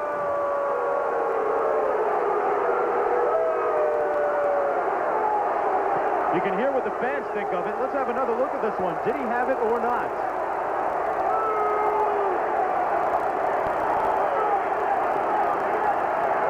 No, he bobbled it all the way. Good call. Outstanding call. Demetrius Davis never had possession of that football.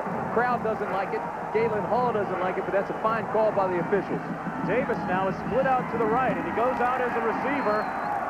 And the pass is complete to Thomas Woods down to the 12-yard line. And a first down for the Dragons. In the face of pressure, Ernie delivers a strike, and his head is still ringing. Yeah, he really took a tag after the throw. Watch this. Stands in the pocket boldly, comes up, sees, he knows he's going to get hit, still steps into it. Now watch his head get rocked right here. I'm not so sure where all the pain came from, though. Looks like it caught him in the ear. His ears are ringing.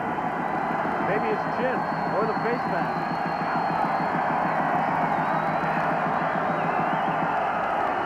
Ernie to the far side, complete down to the 13-yard line. Catch is made by Woods. Thomas Woods, the team's leading receiver, set a club record in receiving just this game. Watch the top of the screen now. Woods drives hard and then stops. So he drives the guy off the corner, passes right there, and then watch him fight to get out of bounds. Thomas Woods came into the game. He's caught a pass in every single contest. He's over 50 receptions for the year now out of Tennessee. The go-to guy. This time they go to Mickles up the middle. Joe Mickles is down to the 3-yard line.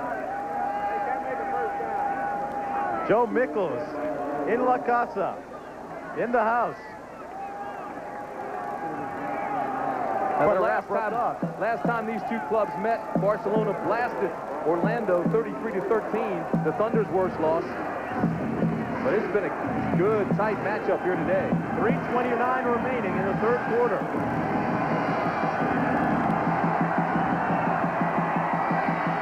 Ernie into the end zone, incomplete.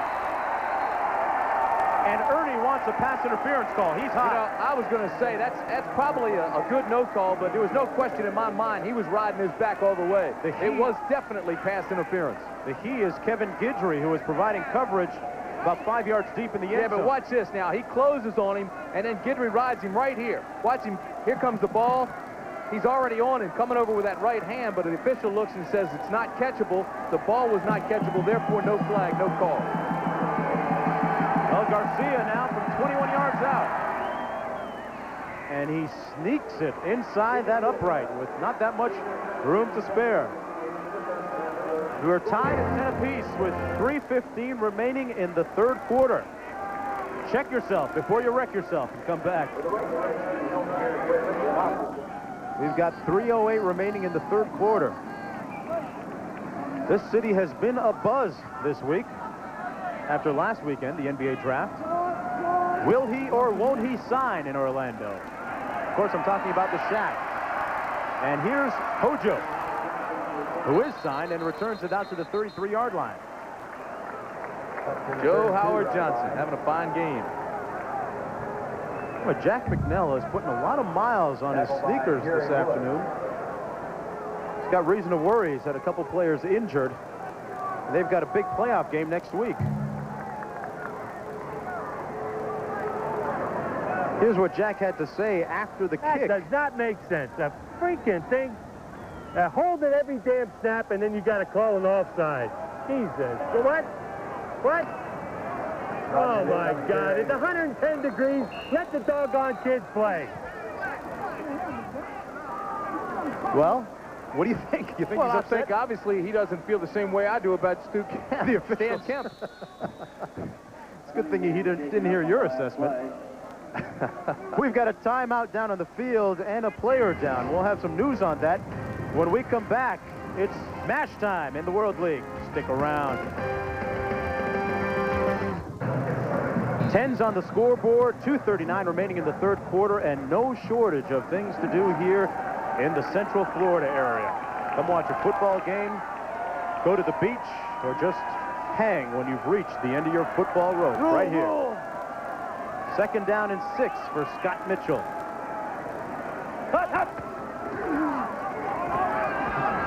Completes it wide open.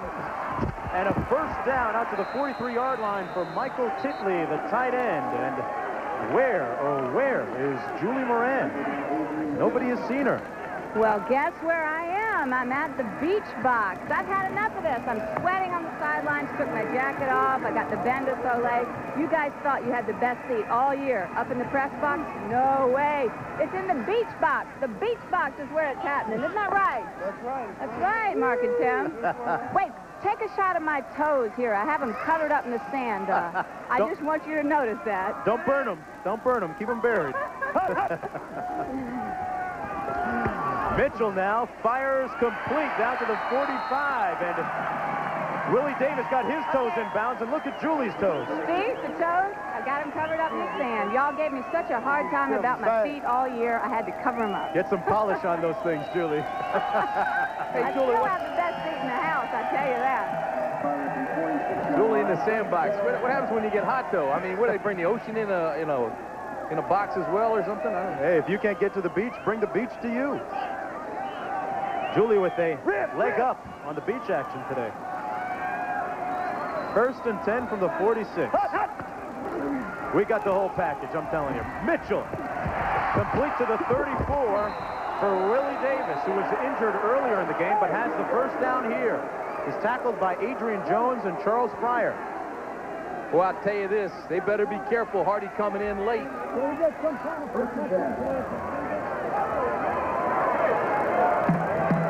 A lot of hitting going on. Let's listen in on this one.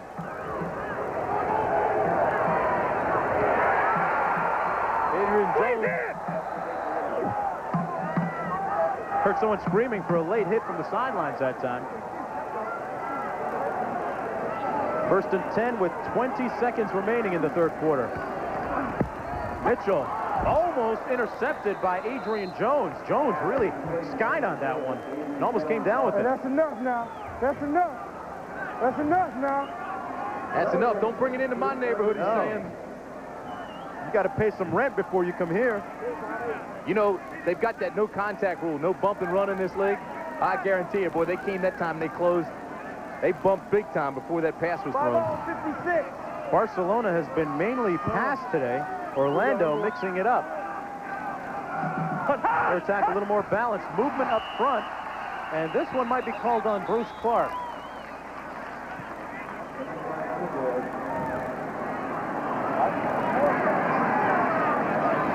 The officials will talk this one over.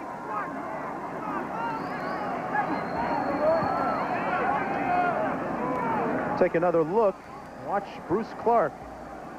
I think they caught him. Tell you what, though, he's still got some pretty good agility for an 11-year veteran. Looked like he was doing the running man. The old man. Jumped up, came across, jumped back. One of the crisscross Doing kids. that crisscross thing, huh? You've been watching too many videos, I'm telling you. And it's called motion on the offense instead, so Clark obviously was drawn offside. They march at 5 yards back against the Thunder. 56 and 51. Brings up second. They still need more than 15 yards for the first. Mitchell at work. Complete to the 35 to the tight end, Michael Titley. And he's tackled by the linebacker, Quast. Well, that'll be the last play of a very exciting 3rd quarter. It's 10 apiece, so we got a big finish coming up. We'll return with more World League action after this word from our ABC station.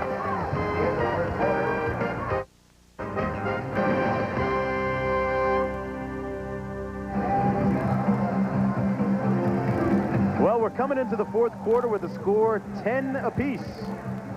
Both teams needing a win here for next week, going on a positive note. And not everybody's uptight, obviously. Somebody tell that guy a football game's going on. Where's he, over in that beach? We got to put an APB out for Julie. 56 makes you hot. 56. Mitchell calling out the hot receiver. Hot, hot. Mitchell incomplete to Grant Bell, and guess who was there? Adrian Jones, the World League leader in interceptions. And hey, with a name like Jones, you know he can play.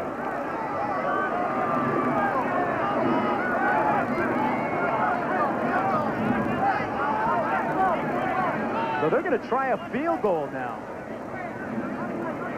And it's going to be coming from over 50 yards. How about this? You're playing defense right now. You got to be thinking fake. Watch the fake. Good spot to try from 53 yards out. Tracy Bennett. He's got the distance. And Bennett goes boom. Bennett goes boom.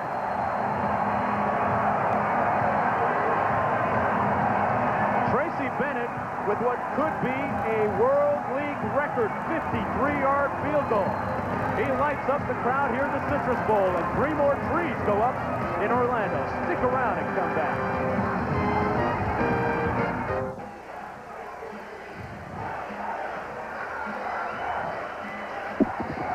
Tracy Bennett has set a World League record with that 53-yard field goal, putting the Thunder up by 3 points as we begin the 4th quarter.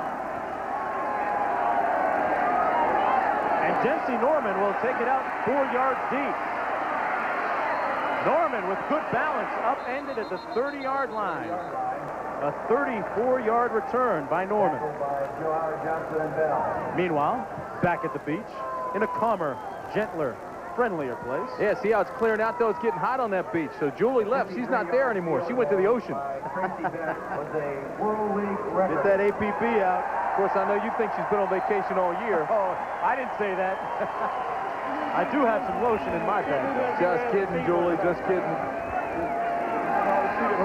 Julie doing a fine job for us. It's been a great 10-week journey. Got a playoff game for you next week. Incomplete and almost intercepted by Kevin Guidry. It fell into his arms, but he couldn't hang on. Ernie should have had number 87, Tony Moss. It was in and out of his hands, and then in and out of Guidry's arms. Another look at this, Tim. Zone defense got a late jump. Ball was high. Still should have been picked off. Guidry had it. Let it go. He was already reading the headlines of the paper. Lost sight of the ball. Scott Ernie looking for headlines and finds a receiver at the 43. It's complete. That's enough for the first down, too.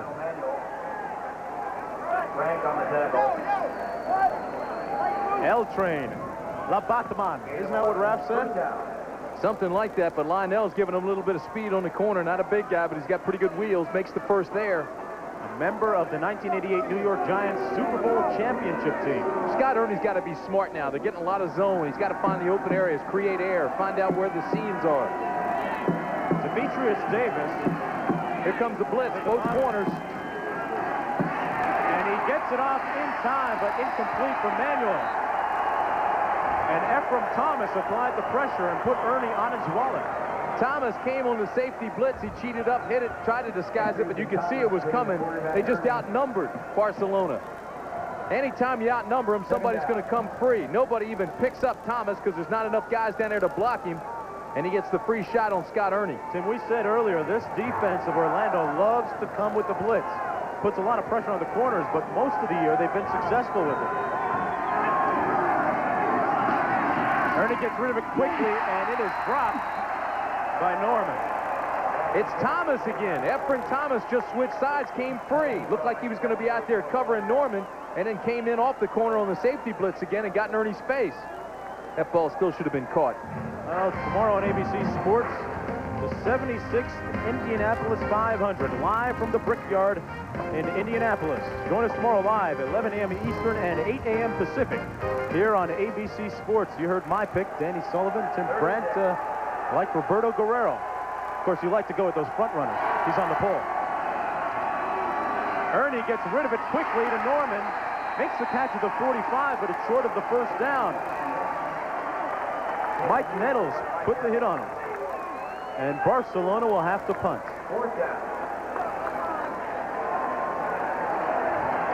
It has been an extremely long road trip for the Barcelona Dragons. They have been winless in 3 weeks. Keith English out of Colorado into punt. He sets up on his 31-yard line. Joe Howard Johnson is back deep. And this is a high kick and Hojo calls for the fair catch at the 18-yard line. Joe Howard Johnson with the fair catch. A punt of 37 yards and nothing on the return. Hey, we've got 12:56 remaining in the game. Only 3 points separate the two teams.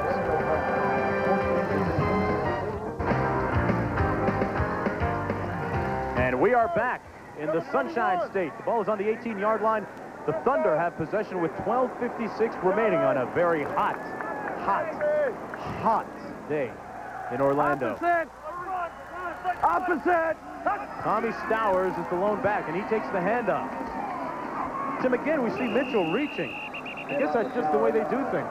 Oh, absolutely, that's the way they do them. I just think it looks a little bit awkward, but again, he's 6'6", and part of that's just the long arm extension that he has. But that's the way they're taught down here in Orlando.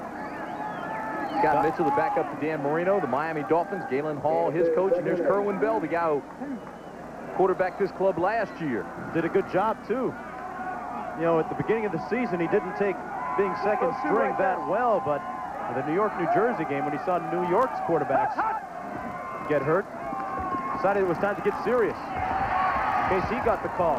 The pass is complete, and what a hit on the play back at the 25-yard line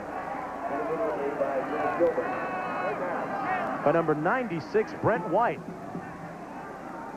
Willie Davis made the catch and got rocked. That's just called a squeezer. One guy makes the hit, can't get him down. He's holding him. While he's holding him up, the other guy comes up for the cleanup tackle. We should call that a squeezer. 3rd and 2.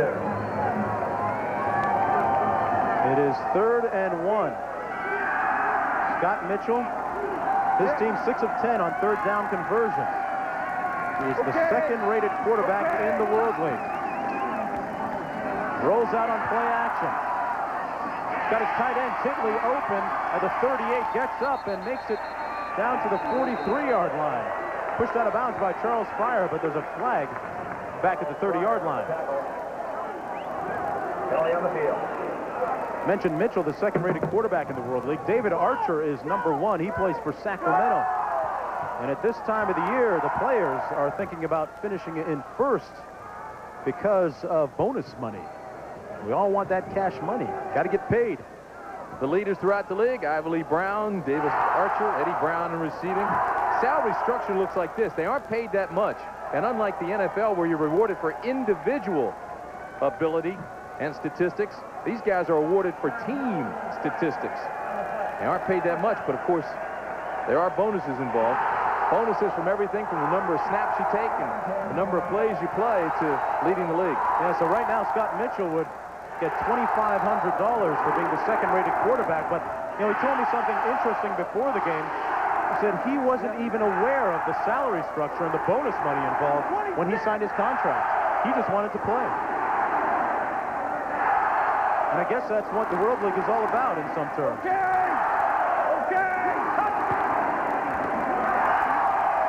This is Darryl Clack busting one up the middle down to the 47 and into Barcelona territory. A pickup of 11 yards.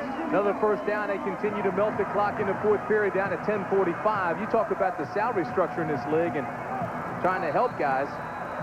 As another injured player down, you take a guy like David Archer, who had some outstanding days with the Atlanta Falcons before he got hurt, taking him to first place in the mid-'80s. Then he separated his shoulder. Ended up with Philadelphia last year, but this league rejuvenated his career, got the spotlight back on him, and now NFL teams are looking at David Archer once again. Archer with 22 touchdown passes in the World League. Tops.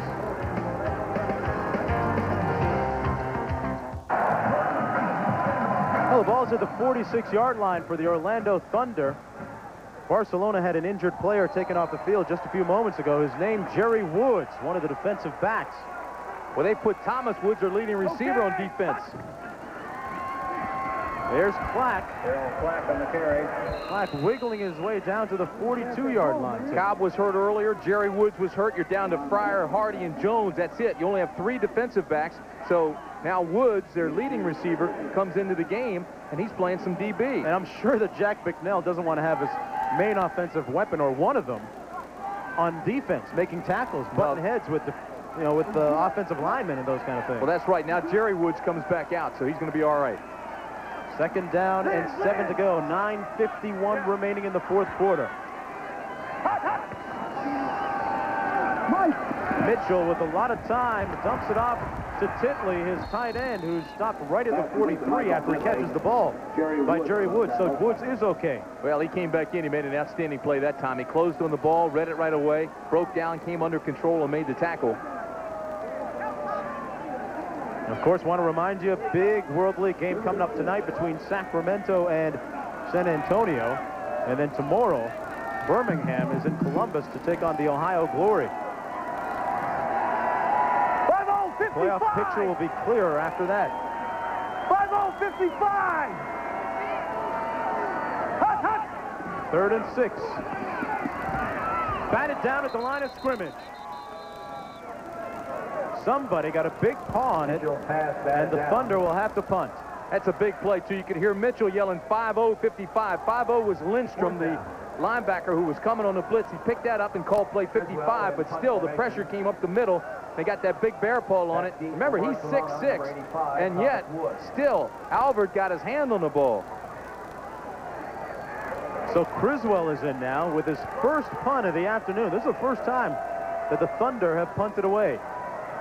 That comes with 9 minutes to go in the fourth quarter. Now we've got some flags down. They're going to move him back again. This is going to go against the Thunder. They take that one on purpose, Tim? No, I don't think so. No, absolutely not.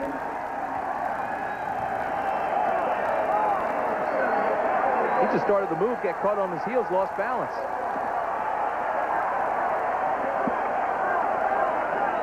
Well, they'll march it back 5 yards against Orlando, and they'll do it all again.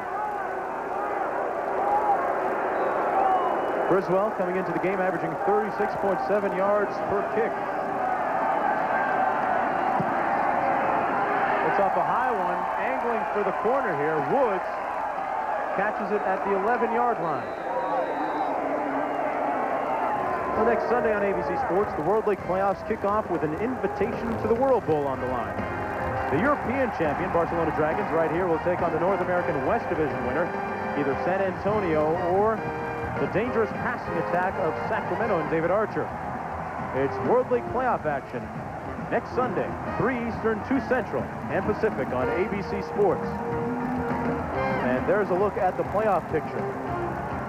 San Antonio, Sacramento, or Birmingham will play at Orlando, and then Sunday, Barcelona will play at San Antonio or Sacramento. A lot of it hinges on Birmingham. They have control of their own destiny.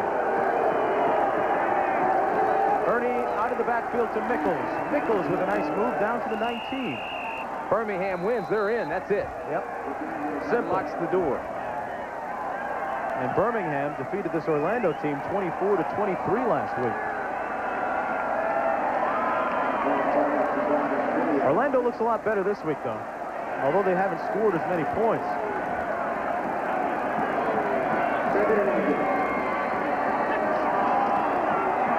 Ernie hands it off to Mickles, and he's piled up at the 20. Dan Cilio and Robert Presbury making the tackle. It'll be 3rd down and 1. All they have to do is get across the 21-yard line for the first down. Getting absolutely no push out of their offensive line. They've been hurt there a lot this year. Some guys haven't done as well as Jack McNell had hoped. Ernie out of the backfield, complete to Moss, and he'll have the first down. That's how you compensate when your offensive line is not firing out, when you're not getting protection or a push on running plays. Just take a 3-step drop and hit that guy quickly like that. It's almost unstoppable. Number one, he can't get pressure on a quarterback when he takes 3 steps and releases it. Number two, with a quick slant in when there's no push, no bump rule, the guy's got to play soft on him, and so you have the automatic 2, 3, 4 yards. It's a gimme. 1st and 10 for Ernie now. Over the middle, complete to Davis, and he doesn't want to go down. He says, I want some more, but there's a flag back at the 39-yard line. We'll have to see what that is. I think you're going to get pass interference on Rick Andrews, 91, the linebacker, who was all over Demetrius Davis. He was like a fly on his shoulder. Davis just threw him off. Demetrius Davis, a big, strong tight end, picks up 25 yards. And it's against the defense. Watch the right hand of your screen. 88 is Demetrius Davis. He releases down the middle. Stop it right there. He's got him already. Look at his left arm right here. He's got him all over. Now roll it. He still hangs on him. Now here comes the ball. He still hadn't looked back. Andrews hadn't. Davis makes the catch. There's the flag. There's the penalty. No question about it. Good call. Okay, so Demetrius Davis says he's 50%. Well, he's 8 for 96 yards and a touchdown today. Whoa! And under heavy pressure, Ernie just gets rid of it. Well, it's a good thing he overthrew it because Witkowski read the play right from the snap. And had that ball been thrown well, Witkowski could have had the interception and probably a touchdown. There was nobody out there to stop him. So it's 2nd down and 10. Jack Bicknell, El Caballero, working the walkie-talkie. As aggressive as this Orlando defense is, it's always good to come with something coming back the other way against the pursuit. A reverse or a quick play to the backside like that. Quick 3-step drop, and Moss fumbles it. The Thunder have struck and recover the ball. Todd Crum raking. Just took that rake and went right down his sleeve and knocked the ball out. Just raked the ball out of his arms. Kevin Guidry recovered the loose ball, and the Thunder get it back with 6:34 remaining in the 4th quarter. Oh, what a play by Crum. I want you to watch 43 after the catch. Again, it's the 3-step. All right, now he has a good move here, but watch 43 come from behind and rake the ball out right there with the left hand. Knocked it on the ground. Orlando picks it up, another turnover. And Orlando now with 6:34 will try once again to melt that clock. Little payback. We saw that happen to Orlando last week in Birmingham. They had one of their receivers stripped to the ball. Stowers in the backfield over the 30 out to the 32-yard line. The clock running with 6:25 to play. Scott Mitchell in charge. Said that he wants to go to the World Bowl and miss those 2 and 3-a-days with the Miami Dolphins. Why not?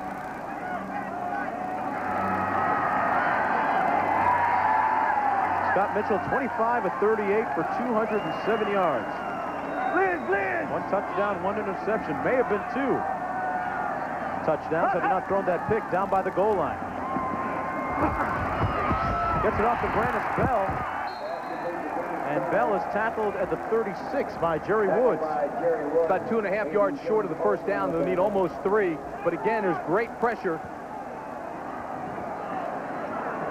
Watch the pressure on Mitchell. He had to release it quickly. Good location. Looking at Scott Mitchell, he seems to have picked up a few idiosyncrasies from Dan Marino. Have a look at him in the pocket. Well, he moves around. He felt Brent White coming and he just released it. Okay. 3rd down and 2. Black. Close to the first down at the 38 and a bit. Boy, this is a big mark. Where they mark this ball, if they give them enough for the first, or whether they don't. If they don't, they've got to punt. They've got to hang on to the ball with 5 minutes to go as the clock stops. John Hardy made the tackle on that play. You know, it's the right foot, left foot thing. Does he come up and put it on the left foot or the right foot? Well, whichever foot it was, as James Brown would say, it was a good foot. And it's a first down. Orlando's best in barbecue. A proud sponsor for the 2nd season in a row. And they start the clock. Scott Mitchell coming into the ball game completing 54.5% of his passes. 11 touchdowns and 6 interceptions.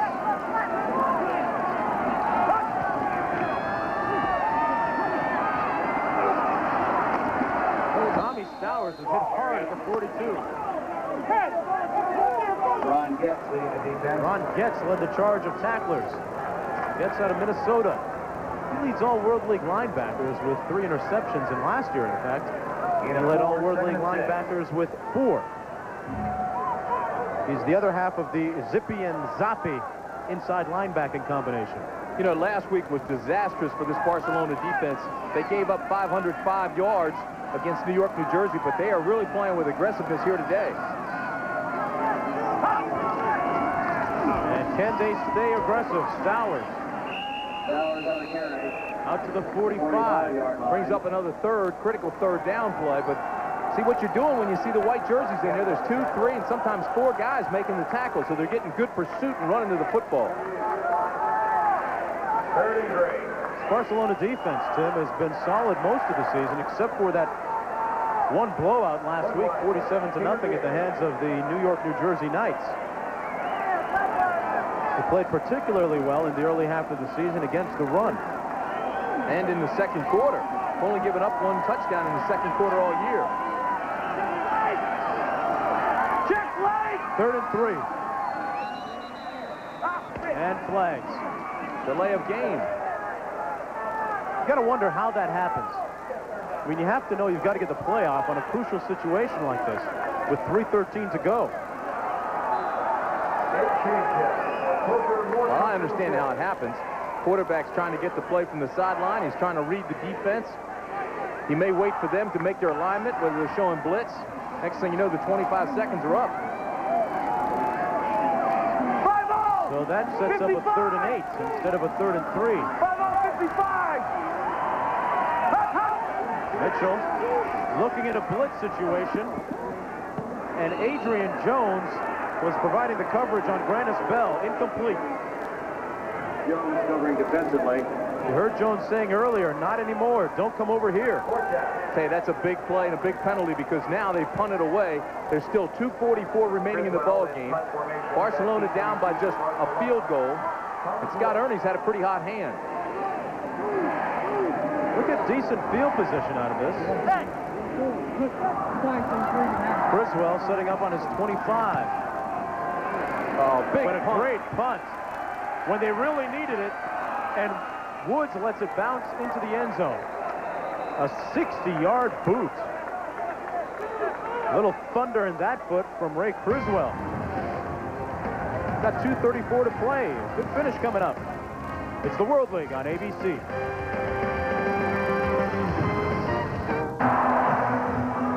Little World League player of the future, maybe. 2:34 to go, and Barcelona is 80 yards away. Trailing just by 3 points, 2:34 remaining in the game, and if I'm playing defense for Orlando right now, I'm finding number 88, and I'm locking on to him, Demetrius Davis. He's been the man so far this afternoon for Barcelona. Money time for Scott Ernie. There he is. And there's the money. There's the bank. The D train out to the 24-yard line. Tackled by Ephraim Thomas. You know what amazes me? They're still letting this guy off the line of scrimmage free. Watch this now. Here he is. Let's stop it right there. Now watch. Nobody touches him here. He drags across and makes the catch. Look at this. You got to be kidding me. Get a man on him. Put a hat on him. And they put the hat on Ernie. He almost spins away, but he's tackled back at the 13 by Robert Pressbury. And Willie Wyatt also provided some pressure.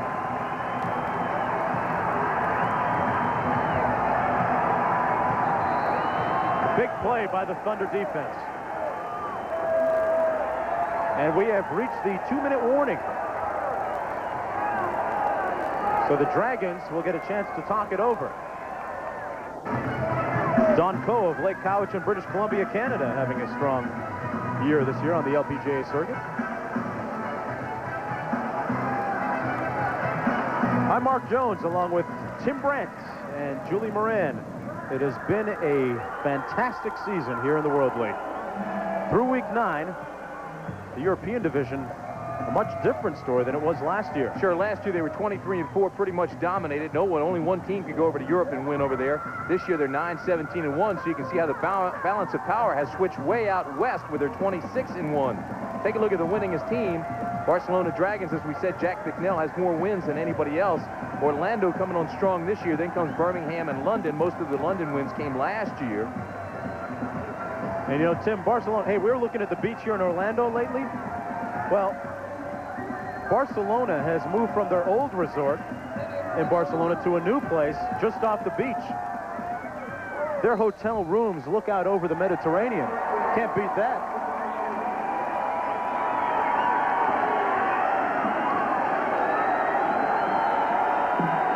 The only first scoring of the first quarter came on a 53-yard field goal from the Orlando Thunder and Tracy Bennett. Here's Ernie. Fires to Double D and a first down. A big reception by Demetrius Davis with 1:53 to play. Take two guys and put them on Demetrius Davis. You know they're going to go to him when they need a play. Watch this. Again, he comes off untouched. They're in a zone, breaks outside. Linebacker's not going to get out there. The corner has to come up and trip him up. You can't let a guy like that roam. A pickup of 20 yards. Look at his stats on the day. 121 yards total. Ernie, complete, stops the clock to Lionel Manuel, the Batman.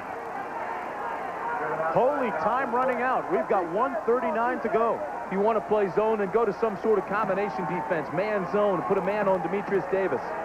I think they threw that time to Manuel just to take the attention away from Demetrius Davis because Davis was wide open again. The wheels spinning, Tim, for Jack Bignell.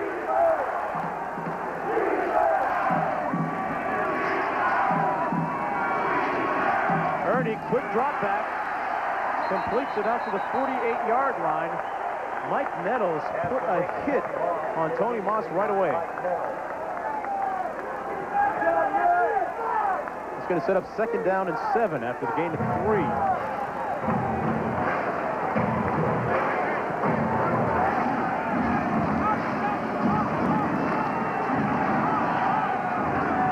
Scott Ernie is 52 yards away.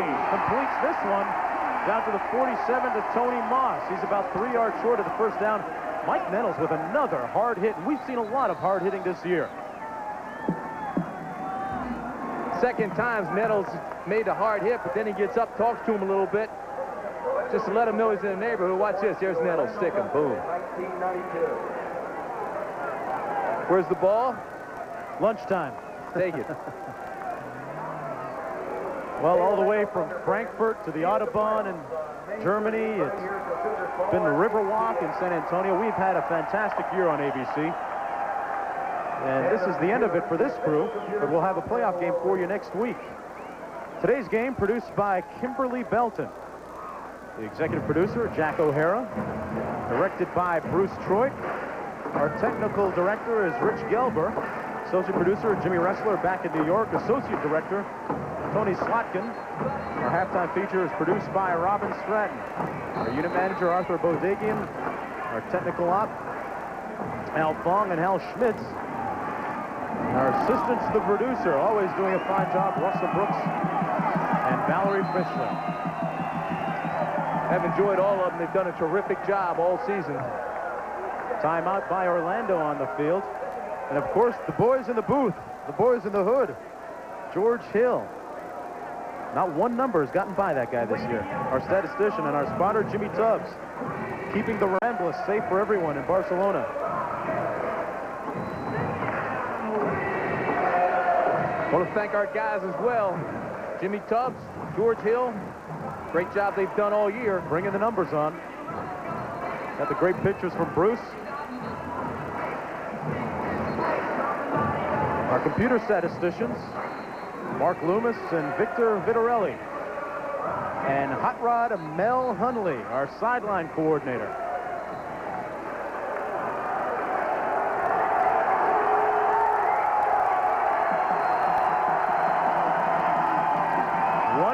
To go. Ernie in control down to the 39, complete to Thomas Woods. And Tim, I want to tell you, I've had a great time too. It's been fun. I've enjoyed it, partner. Ball's on the 39, and there are 52 seconds remaining. Barcelona with enough time to score more than just a field goal. And you won't see that happen much. All day, he has been the picture of perfection. But now, Demetrius Davis drops a catchable ball. So that'll set up 2nd and 10. Barcelona Dragons moving on into the playoffs, as well as with the Orlando Thunder. You'll see playoff action next week on ABC. We're going to say goodbye right now for Julie Moran, who's done a great job. And for Tim Brandt, I'm Mark Jones. In the house, as Scott Ernie and the Barcelona Dragons drive toward pay dirt on the 35. We've enjoyed it. We hope you have. Come on back next year for more World League on ABC. Coming up next, it's winner take all as 4 of the world's best women golfers shoot it out with big money riding on every hole. It's the JCPenney LPGA Skins Game. Next. The Orlando Thunder tune up for the playoffs at the Citrus Bowl. Greg Sports up next. Don't be contented going into next week. We're not going to let you. Okay? Don't